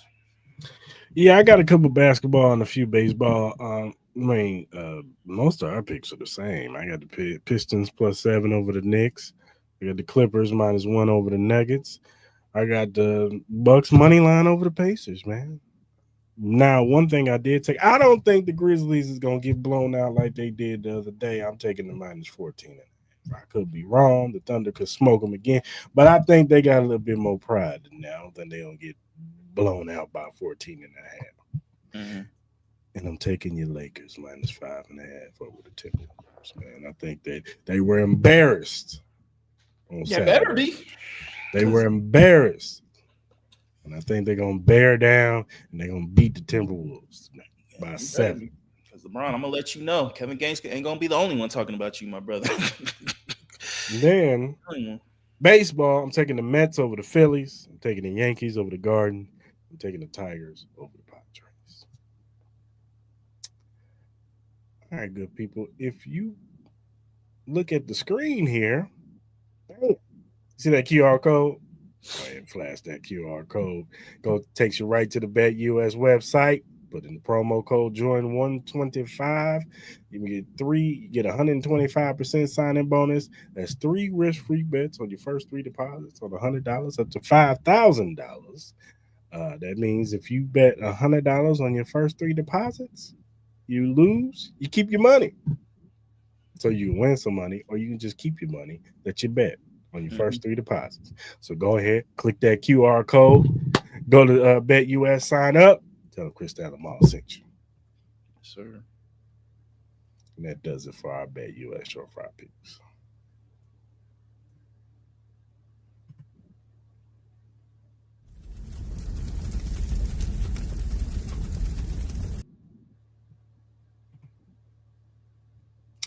All right, man. Billboard put out a top 25 rappers of all time. So it's best female rappers of all time. I have the list right here. I'm gonna read the list, and I want to get your thoughts. Obviously, I got the list in front of me too. So okay, all right. I'll read it. I'll read it off. We can just go. Oh, sorry. So number 25, they have Tierra Whack. Number 24, they have Doechii. Number 23, they got Gangsta Boo. 22, they have Lady of Rage. 21, they got Glorilla. 20, Moni Love. 19, they got Lotto. 18, Remy Ma. 17, Rhapsody. 16, Doja Cat. 15, Megan Thee Stallion. 14, Lisa Left Eye Lopez. 13, Trina. 12, The Brat. 11, Cardi B. Number 10, they got Foxy Brown. Number 9, they got Eve. Number 8, they got Roxanne Shante. Number 7, they got Salt and Pepper. Number 6, they got MC Light. Number 5, they got Queen Latifah. Number 4, Miss Lil Kim. Number 3, they got Lauryn Hill. Number 2, Missy Elliott. And then number 1, Miss Nicki Minaj, man. So after reading that list, man, what is your thoughts on this list? Do you agree, disagree? Who would you take off? Who would you put on? Thoughts? You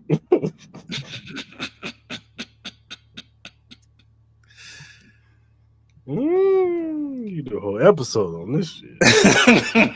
Yes, sir. Yes, sir. I know I put this on last minute, but I forgot to. I was gonna put it on like yesterday.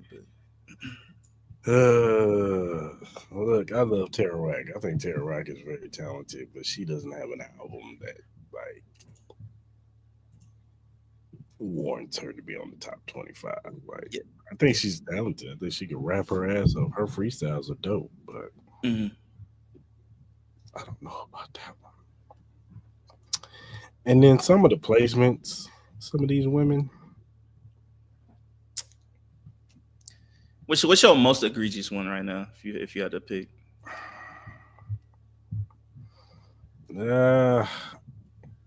look, I think Doechii's amazing. I think she has her career ahead of her. I think it's too early to put her on the top 25 list. Personally, that's just me. I think she's dope, but to put her in the top 25 list of all time, like, I don't know.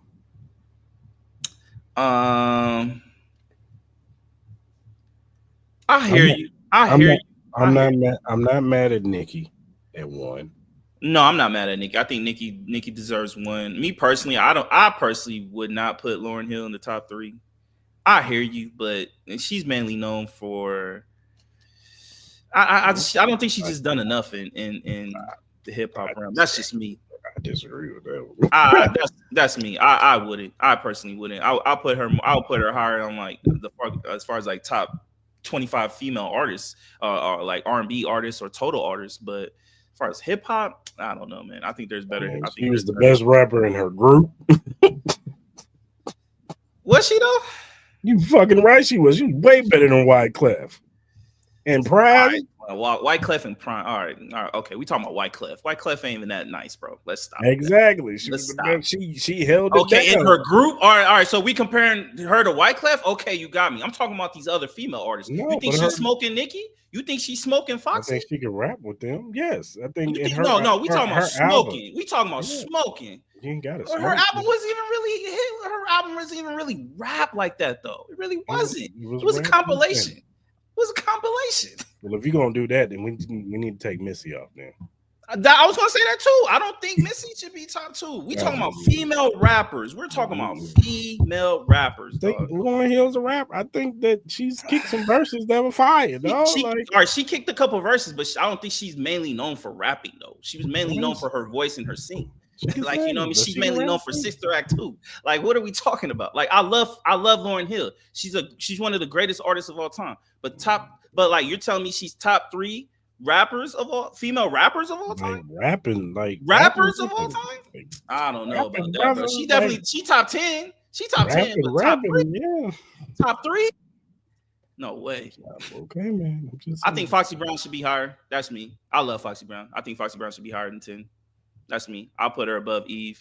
I'll put her above Roxanne Shante. I don't put Foxy over Eve. I do. I'm not putting Foxy. I think Roxanne Shante is a little too high. That's me personally. I think Eve has had more. I think her catalog is better than Foxy. I think Foxy had one good. Yeah. Well, just because of the Rough Riders shit. Yeah, I'll give you that. But I think Foxy Brown's a better. I think Foxy Brown's a better rapper than Eve. That's me personally. Don't sleep on Foxy. Was Foxy nice. No, Foxy nice, bro. Foxy I love Eve too. Don't take disrespect. Foxy had a fire verse on Who Shot You. Like I Shot You. Like she stood out probably the most because it was like, who the fuck is this female on this verse? And then her first album was fire. She definitely got some good features too. The Ain't No Nigga with Jay-Z, the song Let's Be Cool. That song with Jay-Z. She's the Case, Touch Me, Tease Me verse. Like she's got shit. I'm not shitting on. And even her solo shit. She's got some solo joints in there that's fire. But Eve, she got his too. I'm not disrespecting. To me, it's just who do you prefer as far as like the taste more? I love Foxy Brown more than Eve. That's just me. Now, if people want to say I like Eve more than Foxy Brown, I'm not gonna hate on you. I'm not gonna argue you to death. Like it's to me, it's like a pick or choose between them two. That's just me. I take Foxy Brown. That's as far as Roxanne Shante. Look, she's one of the pioneers. She's one of the few ones that started this rap shit. You know what I'm saying? When it first started and integrated, she used to battle a lot of dudes and kill their asses. So I get the Roxanne Shante love. I don't think she's top 5, but I get it. What so we both consistently would agree that Nicki Minaj is one, right? I give her one, even though I was never a big Nicki Minaj fan. Yeah. But we know. But when she raps, yeah, she's one of the best. I'm not mad at her. And then her stardom, her albums, her catalog, her fans. She is number 1. I will give her that. Number 2, I would assume you're probably gonna have Lauryn Hill. Number 2. Are you going to keep Missy Elliott? Are you going to keep Missy Elliott? Missy's not on my list because I never looked at Missy as strictly a rapper. I've always looked at her as like an artist who raps and sings. That's what I look at her. Yeah. So who would you have number 2? Because I always thought her raps were like, it was more like, it was just like the homie in the studio, just like playing around. Yeah, and most times she like low key kind of beatboxing on her raps too a little Yeah, bit. You like know what I it mean? was just like it wasn't like she was And killing it's the fire though. person. Like, don't get me wrong. Like, I love I Can't Stand the Rain and all that shit. That's But my shit. But it's like so who would be your number two? rapper? Lauren Hill. You would have Lauren Hill your number two. Me personally, I'll probably put Lil Kim number two. I'll probably put Lil Kim. See, I like Lil Kim. I respect Lil Kim. My problem with Lil Kim is that after her first album, like it was just so like it was just like You her can say bars. that about a lot of these female artists though, low key. And I feel like her bars kind of fell out. That's what I think Biggie wrote. But you know what I'm saying? Like that's Yeah, just maybe. neither here. But she was like one of the true like. But she's You know, a legend and a pioneer, and I put her up there. Like if you want to make her number two, I'm fine with that. If you make her number three, that's fine. Like I'm still I wouldn't be maintaining mad at. that. I'm No, go still ahead. maintaining that Lauren Hill when she raps, she's one of the best in the world. That's just me. She cool. Like I'm not disrespecting her with that. It's just I think when you add the totality of everything, I wouldn't put her top 5. That's just I wouldn't be mad if you put Salt and Pepper up there. yeah. Like obviously, I would probably move Queen Latifah. MC up. Light too. Like I would put Lauryn Hill. Like if you want to, I wouldn't argue with 5. I guess maybe 5 or 6. I would put Lauryn Hill around there. That's just me. I just think when you add everything to the whole totality of how they put together this list, I personally wouldn't have her top 3. Like I get it, maybe just skills wise, if we're just talking about just skills, then I would agree with you. But with everything in totality, especially how they did their parameters with this list, I wouldn't put her top 3. That's just me. Cardi B at 11. I don't know. She just had that one hit. Besides that, would I put her above? She had the one album, and she hasn't put anything out yet. And then a lot she of her got shit verses. I will give her that. She do got verses. But all her shit was written though. Like her stage performance and all that was fire. But I'll put her above the Brat or Left Eye. No. Megan Thee Stallion at 15 is I'm not putting. I've never been. I personally, I wouldn't be mad. I would put the Brat probably like at 6 or 7. Because like low key Rhapsody skills wise, she's better than Doja Cat. She's better than Megan. She's better than Left Eye was nasty. I like Left Eye. I like Left Eye, but Left Eye never had. She's better than the Brat. She better than Cardi. The problem with Left Eye is longevity. No disrespect to her. Not even so much longevity. It's just that she was in a group. That's true. That's true. But when she did it though, she was fire. She was fired, but it was like Lauryn Hill was in a group, but she also has a solo album. You know what I'm saying? Like she has a body of work that you could point to and say, hey, look, she's actually really fucking good by herself. Whereas in Lauryn Hill's, Left Eye has put out body of work by herself, and he was kind of. I feel you. What about Remy? You think she should be higher than 18? Hell yeah. Yeah, Remy was nasty. Her first few albums was nice, and then she went to prison. She came out. She still was spitting. She still was doing her thing with Fat Joe and stuff. But Trina. Look, she has some. She got some dope, iconic stuff. But I never looked at Trina as like one of the better rappers in the world. Honestly, I ain't gonna lie. I probably would say I like Shauna more than Trina, but Shauna hasn't really put out a lot. You know what I mean? Shauna had her two good. She had her first album. Her first album was dope. Her second one was cool. She got a lot of her shit with Luda is always fire. It is. It really is. And she can rap her ass off. Like she's still rapping to this day, and she be spitting some shit. But what about Rod Digger? What about Rod Digger? Rod Digger, she should be top 25. I think she should be top 25. What about Young and May? You like Young and May? She cool. Cool. She got that one song, though. Yeah, she do. She got the one song. One song, but Glorilla killing it, but I don't think she should be top 25. She killing it. I think she stays on her trajectory. I think she'll make it. I think the same as Lotto. Like Lotto hasn't really put out enough for me to put her this high. That's how this high. You know what I mean? Even Megan, Megan low-key has fallen off since the whole Tory Lanez shit. Like she hasn't put anything out. Everything she's put out past Tory Lanez has been womp womp. So it's been terrible. So I don't know what to tell you with that. Doja Cat, I'm not mad. I think Doja Cat is nice. But she has a lot of I feel like pop records to me. She can rap though, but a lot of her bigger hits are I think more popish to me. It's more I like just think it's too early for her. Like, let's like can she kick her feet up a little bit? Can she get a couple of when years in? did Doja Cat start coming around? Like a couple of years 20, ago, I guess. I don't know, but 2020, some still, shit like that. Yeah, I don't know. Moni Love. Money Love had that one song. Let's just can we keep it real about Money Love? She had the one song. Ladies first. That's it. And Money in the middle. That's it. The two songs. That's true. That's true. Lady of Rage. What about Lady of Rage? I love Lady of Rage, but she got the one song. That's true. rough, That's true. rough and stuff in my Afro plus. He's better known as Baby D. Right. Yo Yo. What about Yo Yo? The West one Coast. song. The Yeah, one I know. song. Don't play with my yo-yo. Yeah, I know, man. It's just a lot of these, like they don't have like the bulk that you would assume that they have MC because Light had a obviously MC Light has a MC Light, catalog. yeah, She she has has a a catalog. catalog. Like honestly, when you really look at this list, bro, right? Like when we go down to one, like look, Nicki Minaj, she has a catalog. I know we talked about Missy, but she has a catalog. She does. Lauren Hill, I don't think she has a catalog like that. You know what I mean? But I don't think she has that. Lil Kim, I think she has a nice catalog. Queen Latifah, I think she has a nice catalog. MC Light, we agree. Salt and Pepper, I agree. Roxanne Shante, I don't know if she has a catalog like that, but she was cool. Eve has a catalog. I think Foxy has a catalog. Cardi B, she doesn't. The Brat has a catalog.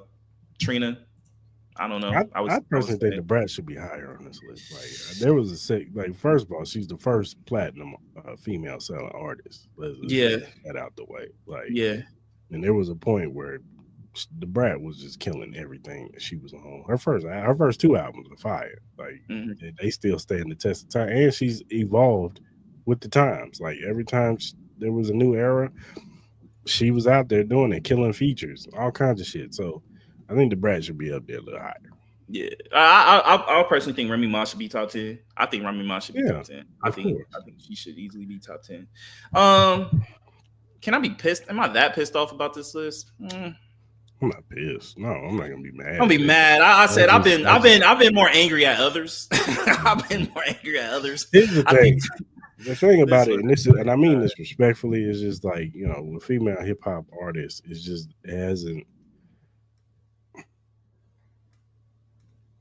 there hasn't been a lot of, because they do them so crab in the barrel.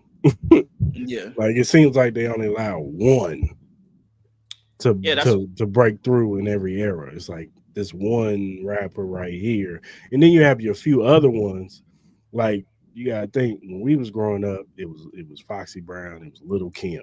You know what I'm saying? And those two were put against each other pretty much. We had Eve too. Eve was around that time. But Eve came a little bit late. She was like late 90s. Like Kim and them were like kind of like mid 90s. I think there was more though. I think there was more back in the day than there were now. But I think that goes back to the conversation that there's not a lot of superstars in just music, period, though, especially in hip hop. There's really no superstars. Like, honestly, we know who the female rap superstar is right now. It's Doechii. Doechii's the rap female superstar. That's the one they have on the podium, the top of the poll right now. That's the one they're pushing.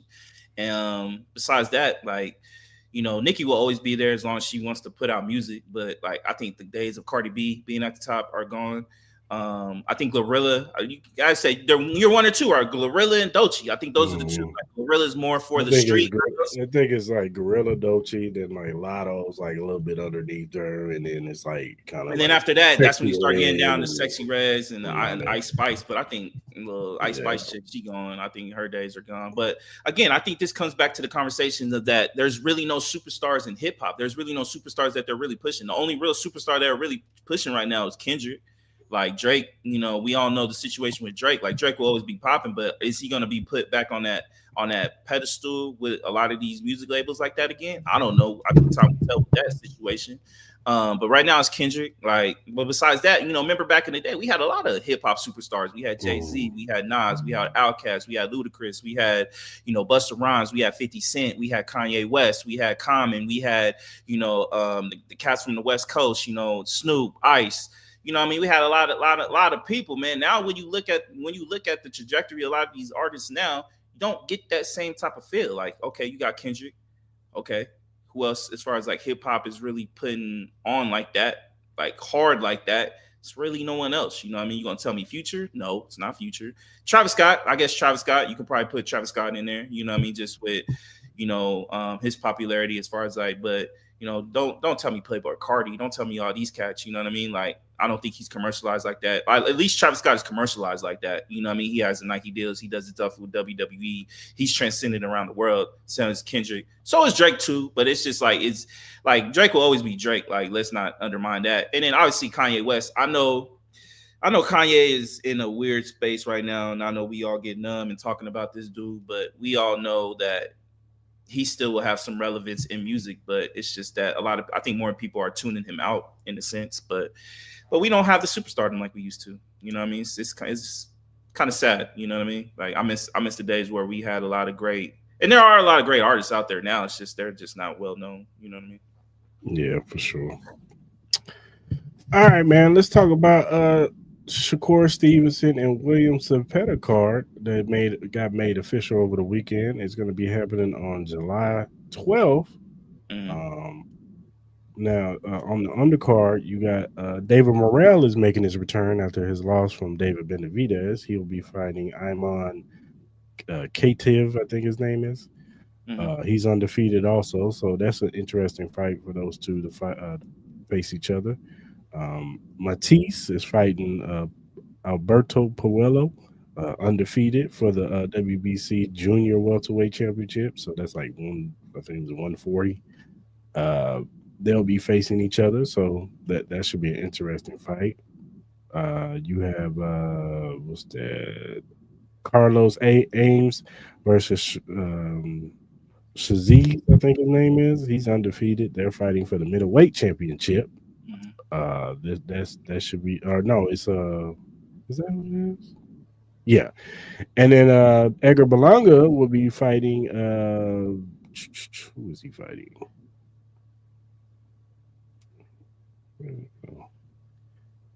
Berlanga will be back in 18 months at the start. Blah blah blah. I guess he's fighting England Shaziz. Yeah, Belanga's fighting Shaziz. So we're getting Belanga versus Shaziz. So that should be an interesting fight. And then, of course, we got Shakur Stevenson versus William Zepeda. How you feel about this card, man? Obviously, I'm excited to see the Shakur Stevenson and William Zepeda fight. You know what I mean? I think it'll be a really good fight. Obviously, I was a little worried that Shakur Stevenson was going to miss a little bit of time with that hand injury he had a couple months ago, because I know he was having problems in that one match. Well, that was back in February, right? So I was a little worried that he might be out for at least the summertime, but it's really good to see him back. You know what I mean? It seems like we're gonna have a loaded May, June, and July as far as like with these fights. You know what I mean? Like starting next week we got the big 3-day-er. You know, obviously with Canelo, we got the Devin, Teofimo, Ryan Garcia, and obviously anyway making his first stateside presence out here in Las Vegas. So I'm really excited about that. But overall, yeah, man, I'm excited, man. I'm always excited. I'm pretty excited for this card to see what's going on with everything. Seeing Berlanga, and obviously definitely the main event. So I expect big things from Shakur, man. I expect a big dub, great performance. Hopefully he keeps at it as far as like letting his hands go. Hopefully his hands are healthy enough to do that, because we see when he wants to let his hands go, I think he's one of the best. And me personally, if he can do that, man, I think he's better than Tank. That's just me, but.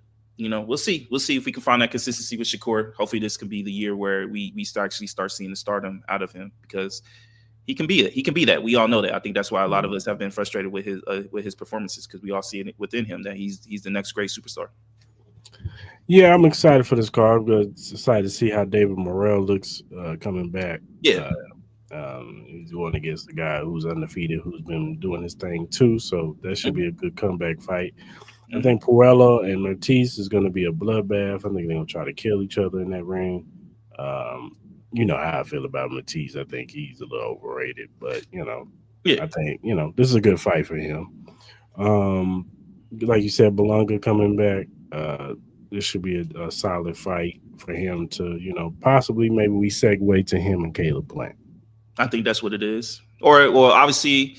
Well, Plant and Charlo are on the same card, so I'm assuming that's going to be the next one for him. If they both win, it'll be Plant and Charlo, which I think we all want to see that too. That one's long overdue. Maybe we get Berlanga and when is that? Ain't that this weekend? No. It's the 31st. It's the 31st. The same night as Kendrick. I know that because I'm missed. But I do think that there's a possibility of Berlanga and what's his name, Jamie Mungwai. That could be the next fight. How would you feel about that? I think Berlanga smokes Mungwai. That's just me. I don't I know. think it's a good fight, actually. I think it's a good fight, but I don't know, man. After that Mungwai lost to that nobody, He was winning the fight. I know, man, but still, caught. man, if he He can just knock his ass out, what do you think Berlanga gonna do? We'll see. But I still think when's that rematch? When's that rematch with him and boy? I don't know. Ain't that this week or ain't there a fight this weekend? I don't know. He been so caught up in WrestleMania. He ain't got no idea. Did you get faded last night? No, not at all. The people around was faded. Everybody's getting lit. Well, because they were in the 300 seats, so like Jamel, he was like a little bit up from Rob. So when I called, like when the event's over, right? I called Rob and I already know. I'm like, where you at, man? He like, I was over here with lot 10. I said, shit, here we go. So I go over there and I see he fumbling around. And then JaVale comes and his boy and Angelo, and they all kind of like, I come to find out. Angelo was there too? Yeah, I come to find out they over there taking shots. Man. Fucking Rob, he over there they were sitting right next to the Make-A-Wish Foundation people. Of course they would. And he cussing and they like, can you please not cuss? Cussing at the rest of the shit. Oh my God. Not to the Make-A-Wish Foundation. That's crazy. Then he was telling the people around him, like, you can tell me to shut up. They was like, no, you're fine. Those guys, bro. Oh, man, he just texted me not too long ago. Don't let me drink like that ever again. I said, I have no control over that, brother, because I wouldn't sit next to you. Hell nah, your seats look dope. You actually got hella close seats. Yeah, I was pleasantly surprised when I sat down. I was like, oh, right by the entrance, dog? Hell yeah. That's what I'm talking about. And it was cool to have people around me that was cool. You know what I'm saying? No, that's cool. Yeah, that'll be the thing, though, especially when you go, like, you want to make sure there's, like, because there always be that instance, man. Like, the last couple times I've been to, like, any kind of events, you have them ones that just be annoying as shit. When I went to a Laker game, there were some annoying motherfuckers, bro. You could tell they were drunk. And then I remember the one time I went to the UNLV, it was like the UNLV Syracuse game. There was, oh, God, it was just like, bro, you just want to be around some cool people that know how to act. It was a white dude. He's actually from Kansas City.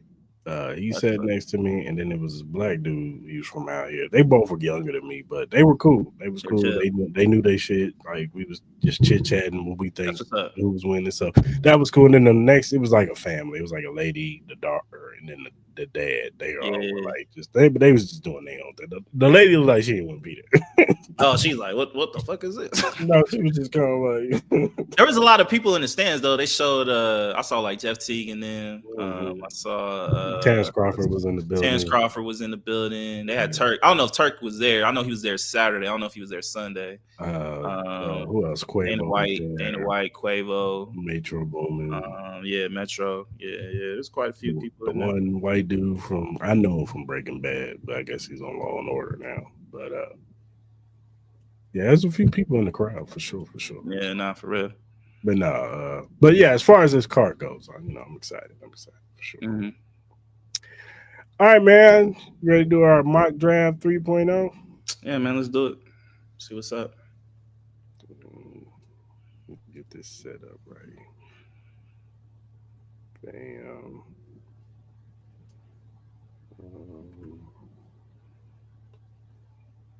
I'm letting my Raider headquarters do not piss me off on Thursday. I'm letting y'all know right now. Do not piss me off, bro. Just go ahead. Before we get into what player or pick would piss you off? What player or pick would piss me? Like, look, I hear you about Minboy, the dude from Missouri. I hear you. But just draft Ashton Genty, bro. Just do it. Our offensive line is not that bad. It's not that bad, bro. If Ashton Genty is there, you take Ashton Genty. Now, if I've been hearing rumors that the Jags, maybe the Broncos, maybe some other teams might trade above us. If that's the case, then I'll be cool with Armand. I'll be cool with that. I'll be cool. But if Ashton Genty is there, you take Ashton Genty, okay? There's no ands, ifs, or buts. He's one of the more transcendent players in this draft. You take him. You take him. Our offensive line ain't that bad. It's really not that bad. I don't know where that conversation came from. It's really not that bad. I know we're having problems with Cole Miller and his contract, but we'll be fine. All right. I'm also hearing rumors about Jalen Ramsey, but we can continue. Just don't piss me off, though. I don't want to hear some bullshit name. All right, we all know the consensus here. Abdul. Cameron. No. Cameron Ward. My bad. Cam. Abdul. Do you think there's any possibility they trade? Do you think there's any slight chance that somebody can be like, yo, we'll give you 3 first-round picks? Like the Giants or something like that. Like, well, and then the Titans would consider it. Do you think there's any possibility the Titans trade out of the first pick? Yeah, they would have to get an onslaught of picks. How much do you think it would be? Like 3, 4? About 4 first-round picks. About 4? Yeah, that's not happening. Exactly. All right, Cleveland. Look, I've been hearing that they love Travis Hunter. I've been hearing the Abdul Carter shit. I've been hearing Abdul Carter. That's what I've been hearing. But honestly, you can't go wrong with any pick. Like, you put Abdul Carter there, you got him next to Myles Garrett. You get Travis Hunter, you have your number 1 corner. So I'll let you choose. Who do you think they go after? I'm going to go Travis. Okay. I know the Giants have brought in Shador Sanders they brought in a few quarterbacks for private workouts. But I think they stick to their guns and they go Abdul Carter because I think they're going to trade your boy Kayvon Thibodeau. Yeah, I think they go Abdul Carter too. I think the Shador Sanders thing. I know to bring him back in. I agree with Ryan Clark. You don't do that for you trading him back into the first round. You do that to see if you want him at 3 or even if you don't want him at 3. But I agree with you. I think they go Abdul. I think it's the smartest pick. The Patriots, I think they go Will Campbell. I think they want to solidify their offensive line. I agree with you. I agree with you. I think this could be. They can't go Mason Graham because they could be, but I think Mason Graham is an interesting prospect too because they do need help on that defensive line. But I think they go with Will Campbell. Or do you think they take Armand? Because obviously, I think he's been the consensus best pass blocker, rush blocker. There is a possibility they take Mimbo. But I'm gonna go. You think you would assume they'll probably be more of a pass heavy offense? Would you think with the Patriots? You think they'll be more pass heavy or more run heavy? More pass. Pass. I just think Vrabel. He's never had a quarterback like May though. Drake, man. Unless if you want to, I don't know. I'm gonna go Real Campbell. Well, okay. I'm gonna pick Campbell. Okay. For sure. Jaguars. What you thinking? There's been a lot of rumors about Genty. There's been a lot of rumors Johnson. about there's been a lot of rumors about Genty. That they could potentially be one of the ones. I think this will be the spot where if somebody's going to trade up for Genty, I think that's will be it. I think this is more of a smokescreen for Jacksonville because I don't think they're going to do it because they got 2 really solid running backs already. I don't think they're going to take a third. I think this is more of a smokescreen to try to get people to maybe even the Raiders to try to trade up to 5 if they really want him or, the Broncos or somebody like that. I think if they stay, I think they take Mason Graham though. That's my personal pick. Mason Graham, it is. Go ahead and put my boy on there. The new Bo Jackson. Go ahead and put him on there. Ashton Genty. We got the New York Jets. I think they take Armand. I think they do too. I think they take Mimbu. Now you say, is I saying Mimbu? Mimbu. Okay. I didn't want to butcher it. Carolina Panthers. I think this is a McMillan. Pick, even though I personally think they should take Luther Burden. I like Luther Burden more. But I think this is going to be a McMillan pick. That's just me. We'll roll with it. Shador Sanders. Yeah, man, it got to be Shador at this point, bro. It has to be Shador, especially with the whole Derek Carr situation. I'll take Shador. Now, Bears can go in so many different places. Yeah, they can roll with the defense, Will Johnson, Jalen Walker, Shamir Stewart. Or they go to offense, Tyler Warren, Kelvin Banks, Matthew Golden.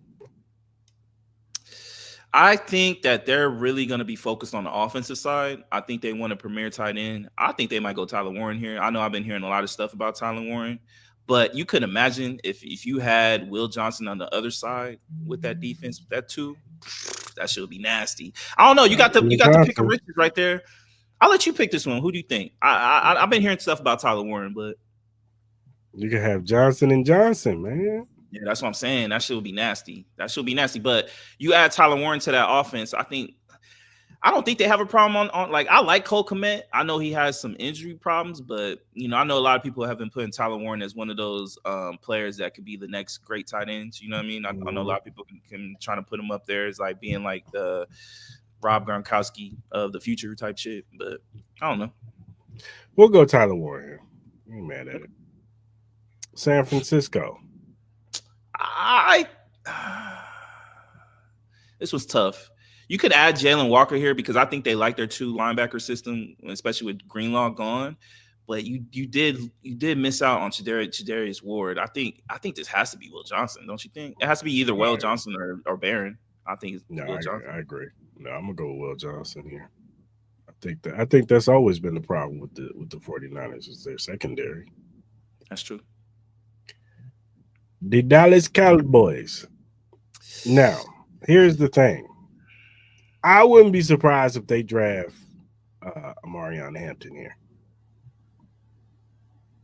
Honestly, I was like, I wouldn't be surprised if they did Amarion Hampton. I wouldn't be surprised if they did like a Matthew Golden or a Luther Burden.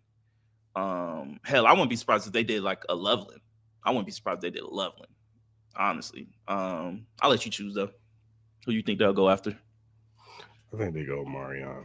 I think Amarion gets picked here. Which I think is, I know a lot of people probably think it's high for 12, but you put him in that offense, I think that's solid. You have an extra weapon now with him and CeeDee Lamb. You can start actually building upon that. You know what I mean? I'm not mad. I think Dolphins go Kelvin Banks here. They need offensive linemen. They do. Just lost their offensive lineman to retirement. So Tua is their lifeline. No Tua, the offense is gone. Yeah. Colts. You got to go. You got to go either Walker or Stewart here, I would assume. Yeah. I'm gonna go Stewart or Mike Green. Even Mike Green with the edge. Do they even have any? Do they have an edge rusher? I think they have more interior than edge, though, don't they? I forgot. I think they signed somebody, but I forgot who. But you can't go wrong with either one. Nah, you really can't. Like, I think I'm gonna go Stewart. I think Stewart has the most upside out of all these dudes. That's true. He's a more freakish athlete. Like, I think Walker is boom or bust. He is.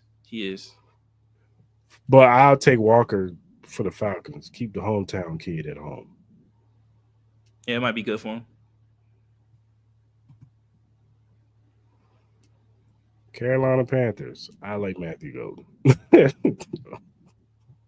Is that the Cardinals or Carolina Panthers? Oh, Cardinals? Cardinals, yeah.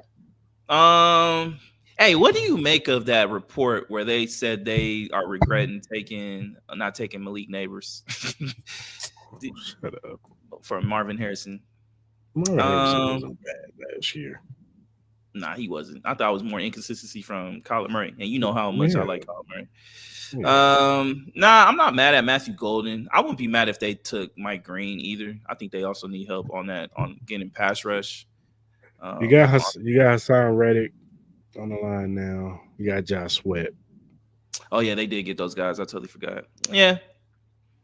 You already got a top tier tight end. Yeah, Matthew Golden would probably be the pick. Yeah. Bengals, Mike Green. You got to get Mike Green or Derek Harmon. Either two. One of those two. Yeah.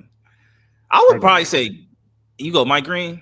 I was gonna make a. Are you going Derek Harmon? I would make an argument for Derek Harmon because I think they need to solidify that run game because I thought they got ate up pretty bad, but they got ate up everywhere. So honestly, Well, I'll honestly Derek go Mike. Harmon, You need to get to a Derek quarterback. Harmon. The thing about Derek Harmon is he has the potential to have that pass rushing ability. He do, and I'm just thinking about the division that they're in too. You know, they're a predominantly more run division. You know, with Steelers, Ravens, and stuff like that. I think Derek Harmon will be good. Mike Green on the edge, it could help, but if you don't got that guy in the middle, that could, like, you know, kind of defeats him, right? Yeah. So I ain't mad at that. Yeah, let's go Derek Harmon. Seattle Seahawks. Whew, they could go different ways. I could see a Loveland. I I could see Nick safety. like Maybe Starks. Malachi. Maybe Starks. I like could see that. Sticks. I like Starks. I could see that. Go with that second. Him, Tyler Woolen, and Donovan Witherspoon. Yeah, I'm like, unless if they That's really it. love the freakish athletic ability that Nick has, because Nick looked like he looked like something created out of a lab. But I think Nick is more athletic yeah, than Malik Starks, but I but think Malachi Malik Starks is more consistent. I think he's the better football player. Yeah, I agree. So I'm gonna go Starks here.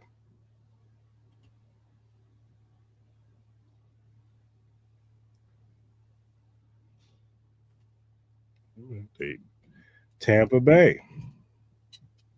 Hmm. You already have Vita V in the middle. Who's their edge? They got anybody on the edge? No, you know what? I take that back. I think Hassan Reddick went to Tampa Bay. He went to Tampa, huh? Yeah. Mm-hmm. So you already have him. I low like key. Otten. You like who? I like Otten the tight end. The tight end. I like him. What about Jade Loveland, Barron? Don't you think they need cornerback help? They do. They do. I mean, he's right there. Like, Yeah, I kind of like Jade Barron right there. If I would pick Jade. That's just me. I think he fits what they like. Yeah. Tampa, I'm going Colston Loveland. I think they need somebody for Bo Nix to throw to over the middle. Yeah, unless if Amarian Hampton or was here, I would probably say Amarian because I think they do really want to run the game. But yeah, I agree with you. If no one else is here, I think they'll take Colston, and then I think they'll take a running back in the second or third round. Yeah. Steelers, do they take a quarterback? Obviously, this all hinges on Aaron Rodgers. I don't think Aaron Rodgers is making a decision anytime soon. I think at this point, if you're the Steelers, you have to reach for a quarterback. I think this is why I think they're one of the prime players for trade up. Mm-hmm. I think you have to. You have no choice. You have no choice. You don't want to risk that. You don't want to risk it. I know there's gonna be a lot of Steelers fans that are gonna be mad at that. Oh, they're gonna be pissed at this. They're gonna be mad, but hey, it is what it is, my boy. It is. They always cuss us out on TikTok. Yeah, nah. Chargers. Shit. Mike Green, Michael Williams, Jahad Campbell. You don't have Bosa anymore, so Joey Bosa's gone. So Mike Green. Yeah, that's it. I'll say Mike Green. Let's go Mike Green. Green Bay. I like either Nick or Michael Williams. Either or. Yeah, honestly, you really can't go wrong with that. I'll probably go Michael. I'll probably go Michael Williams.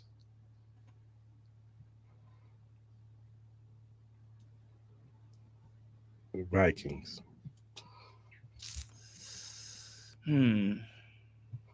So Campbell, Tyler Booker, Nick, Walter Nolan.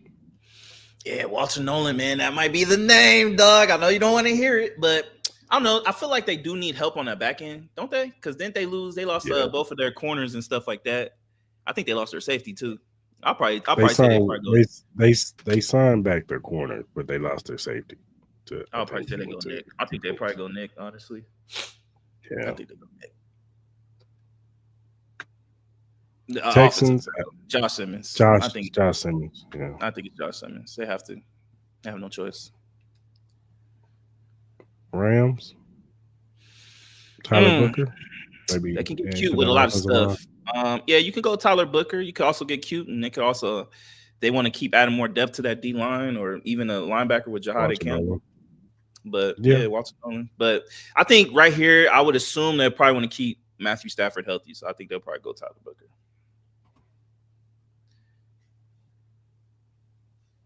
Well, Walter Nolan.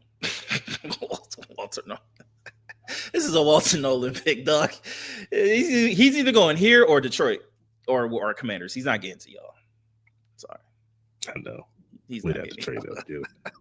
Yeah. Walter Nolan to the Ravens is nasty. That's nasty. I don't know. Him and the BK in the middle.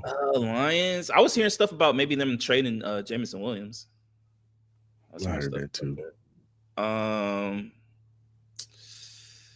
I don't know. I think everybody's been screaming for a more edge help, more D-line help, especially with that. Nick Scrogan. I think you have to either do James Pierce or Nick Scrogan. It just depends on which one you like the best. I think for this system, Nick Scrogan makes more sense. Yeah, I could agree with that. Commanders, left hand up. Who are we? We're Commanders. They signed a lot of defensive players, didn't they? They signed a few guys. A few.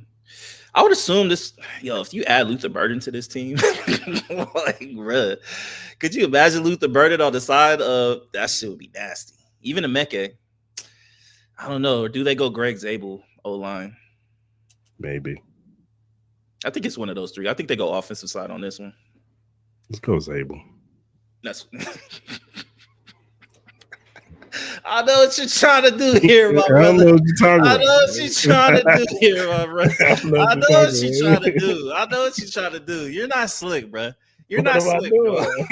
You're not slick, what am I doing? You're not slick, bro. I know what you're trying to do, man. Come on, man. We all know what's up. Here, I think Jahad Campbell, maybe, honestly.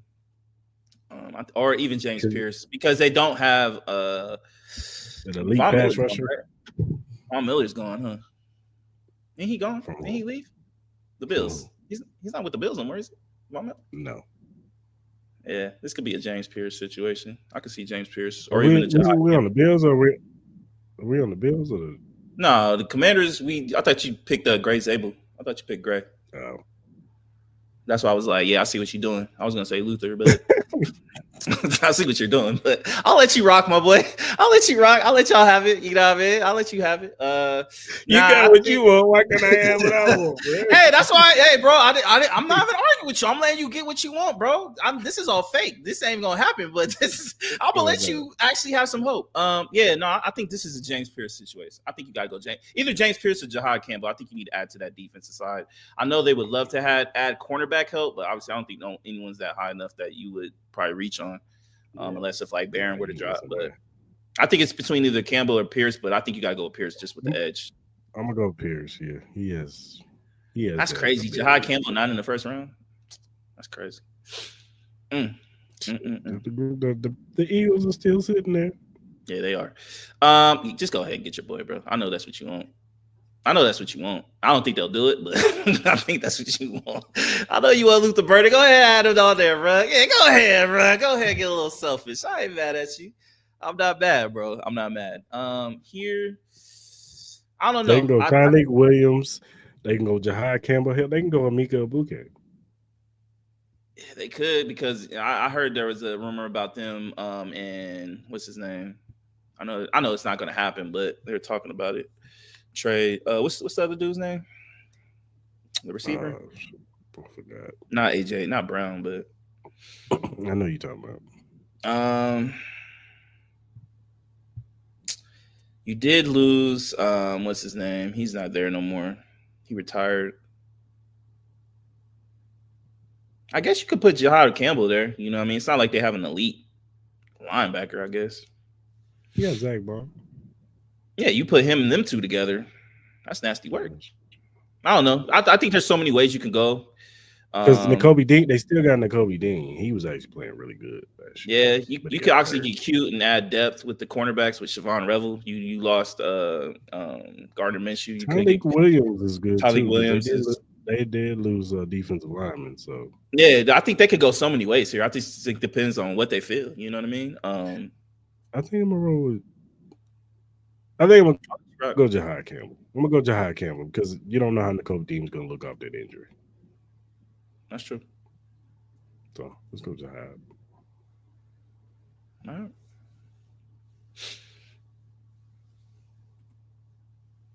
I'm not mad. I guess you could. I guess Jahai Campbell could go a little higher, but just reading, like, but when you just kind of do the synopsis on a lot of these teams, I think this makes sense. You know what I mean? For the majority of it, you know what I mean? I know that Steelers one, everybody's gonna be pissed off at that one. Besides that one, what fan base do you think will be the most pissed off by our pick? The Washington Commanders with Greg Zabel. Greg Zabel, yeah, I can see that shit. Like, fuck that. I could possibly see. I don't think the Texans would be mad at Josh Simmons. I think people would just be more worried because of the injury. Yeah. I mean, if he didn't get hurt, a lot of people say he was the best offensive lineman in this draft. Yeah. The Bengals, Derek Harmon. It just depends on how you feel. Like, if you like, somebody else. I think they'd be happy. I think they would. I would be personally, but like in the top 10, I don't think anybody would be mad in the top 10. Honestly, obviously the Bears would definitely want Ashton Genty. Bears fans are screaming for Ashton Genty. I don't know what it is with this Raiders Bears shit. There's been a lot of shit going on with them between us two franchises, but honestly, top 10. I think top 10 is legit. I don't think nobody outside of the Jacksonville, maybe the Washington Commanders, and maybe smart Washington Commander fans who actually pay attention wouldn't be mad at Greg Zabel. No, they wouldn't be mad at that. The Ravens will definitely not be mad at Walter Nolan. They would jump up for joy for that motherfucker. I think Seattle Seahawks fans will be fine with Malik Starks. He's their best safety. Packers, I don't think they'll be mad at that. Yeah, honestly, I really think it's just the Steelers, low key. Them Steelers fans gonna look at Jackson Dart. Man, fuck that. No way. He better than what you got on the roster right now. But the way the Steelers and Mike Tomlin is handling this situation, it's like they honestly have no choice. Because you backed yourself into a wall.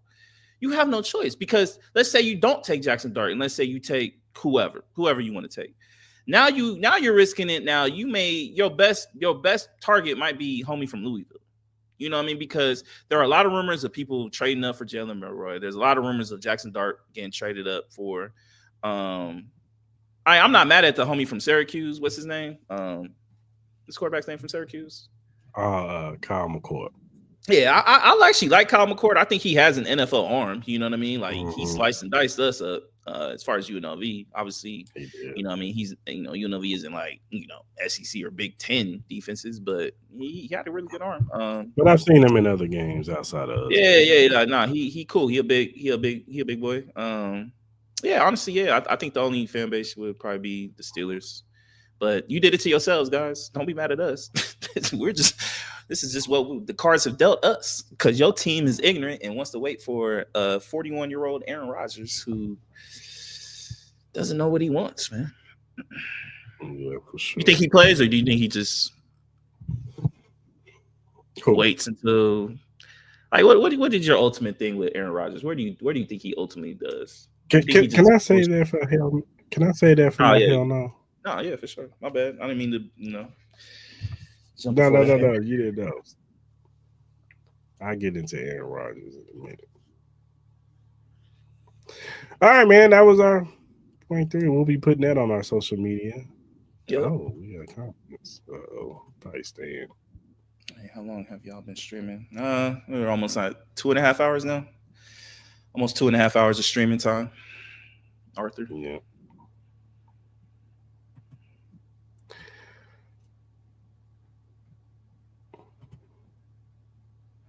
All right. Got anything else?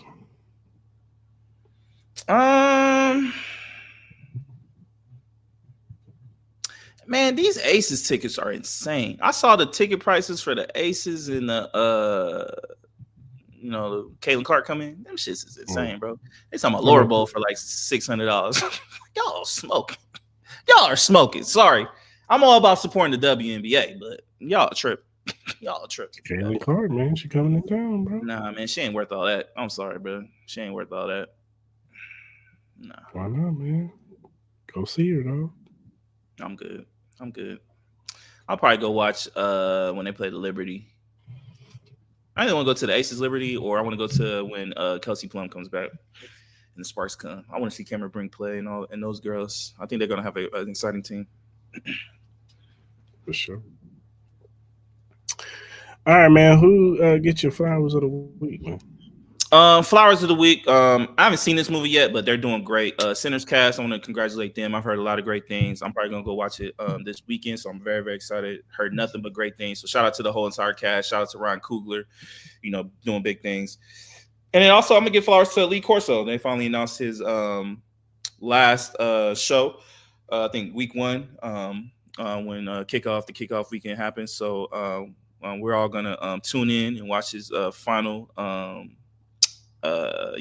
pick, and man, wish him the best, man. I mean, it's been kind of tough for him these last couple years and making it. So we're gonna send him some love, man. Lee Corso, one of the partners at ESPN, especially college sports, man. So we want to send you out on a nice retirement, man. So I'm pretty sure everybody's gonna show out for him on that final show. So yeah, for sure. My flowers. It's WrestleMania weekend, so I'm gonna go with John Cena winning his 17th World Champion, his last WrestleMania. Even though we may not like the end of the match, you still got to give flowers to John Cena. He's one of the greatest to do it. His longevity, how long he did it, and now this is his last WrestleMania and his last year in wrestling. So shout out to John Cena.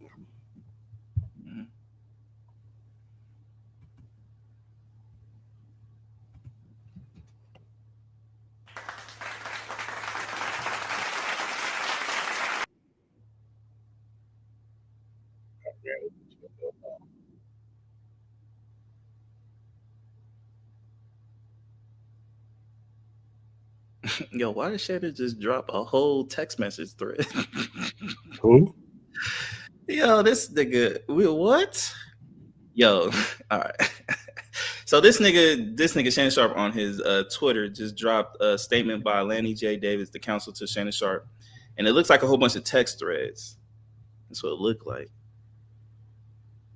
One says, "I want you to put a dog collar around my neck and choke me with it while you're fucking me." That's what the girl texts Shannon Sharp. Anyway, I'm not touching that. Yeah, we go away. Hey, man. Hey, yo, real talk, man. That Diddy trial coming soon, bro. That Diddy trial like 2 weeks away, bro. Lock him up so we can get over with this shit. Nah, man. I want to see all this shit. I want to see everything. I want all the dirt. I want to know everything. I don't know. I want to know everything. If that shit's live, I'm tuning in every day. Every day. We might even have a special for the verdict. Wow. Yo, man. Hey, bro. Hey, we might get some. Hey, that might be the one that takes us over the top, my boy. I'm just trying to let you know. Hey, hopefully this draft one does. I'm excited about this draft one. Yeah. Yeah. Make sure y'all. I'm sure he'll let y'all know. But yeah, tune in on Thursday. Yeah, for sure. Well, who's your head woman? Oh yeah, my bad. Hell no goes to Kevin Gates, bro. I've been kind of hitting that all day, brother. Just stop talking about other people's lives, man. Other people's wives, relationships. No one cares, bro. No one really cares, man. Let LeBron live. It gets to a point with LeBron that let him just be his life, bro. He ain't, you know what I mean? He ain't bothering nobody at this point, man. Let him family be. Kevin Gates gotta chill, relax. Plus, you're dating Brittany Griner, bro. Like, who are you talking about? What are you talking about, bro? Chill, bro. What did he say about his wife? That like pretty much like he in a sense like his wife doesn't look at him the way white women do. Like his wife don't like pretty much respect him in a sense or like some weird shit. Like no one cares. He cool. He chilling. His wife ain't going nowhere. Even if she does look at him crazy, she ain't going nowhere. That's LeBron James, dog. This nigga got a Barbie doll. He ain't going nowhere. A Barbie doll. You know, LeBron got a Barbie doll. Ken doll. Oh. Yeah, he has his own one. Everybody going hyped over that shit. LeBron. Alrighty. All right. My hell goes to, I got two. My first one goes to those crocodiles that run the doorbell. That had to have been in Florida. I have no idea what you're talking about. Go look it up. Crocodiles ring doorbell. It was two crocodiles at somebody's door. One of them rang the doorbell. So they must have had a problem with this person. You saw it in the ring for a little ring camera thing. Rang the doorbell and waited for the motherfucker to come outside. So whatever you did to them crocodiles, hey man. And then of course Aaron Rodgers. Look, man, you always try to make yourself look like a victim. Yeah.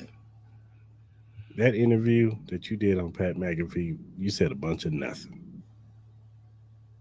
Especially with the whole Aaron Glenn situation, I would have reacted like Aaron Glenn too.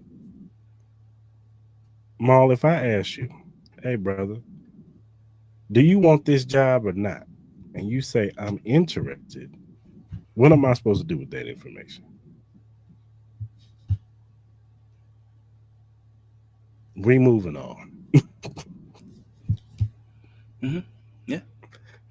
Like, look, I'm not. I don't want to hear you interested. I want to hear you say, yes, I'm ready to play football. I'm ready to go. Even if I'm in my mind, I'm already thinking about moving on. I don't want to hear you say I'm interested. You just made my job easier. And then he talks about, oh, you could have saved me, the flight and all this stuff.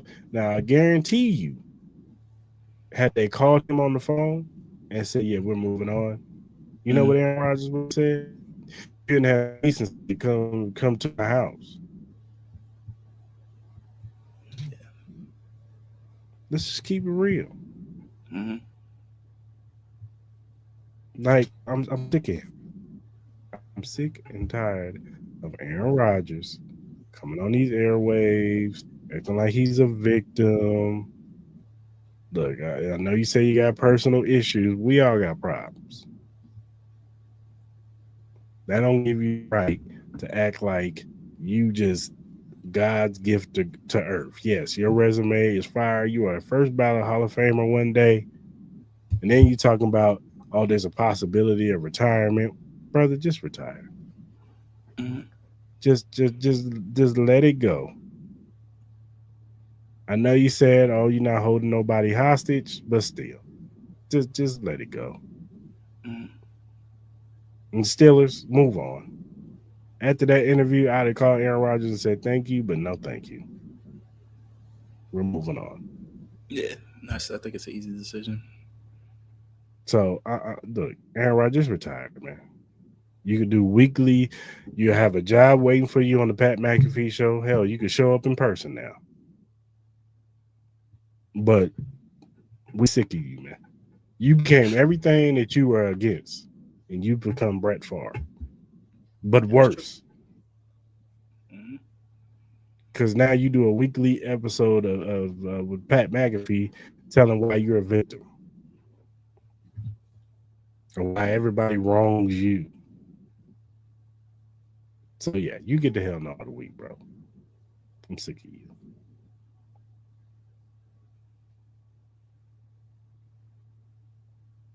Oh my God, bro. Oh, hell no, man. What the fuck, man? Get your ass on, boy. You get your goddamn ugly ass. Oh my God, bro. Oh. All right, man. Also, Colin Cowherd, keep Jordan Schultz on your show instead of Jason McIntyre. That's all I got to say. That's all I'm going to say. Yeah, no.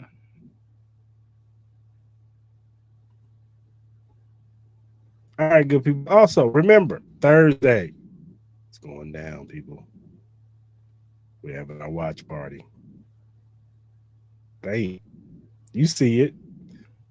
Watch party, first round, live reaction, special guest, 4:30 p.m. Pacific Standard Time, at 7:30 Eastern Standard Time for all you people. That's when our live starts. The actual draft starts at 5. But we will come on the 30 minutes before I get y'all prepped and ready for the draft. So tap in with us, man. We're gonna have some guests on, people representing their teams and stuff. It's gonna be fun. Yeah. We're gonna have fun, and it's gonna be the first time you see me and Marl in the same place at the same time. None of these boxes. Not everybody else is gonna be in boxes, but we won't. So tap in with us.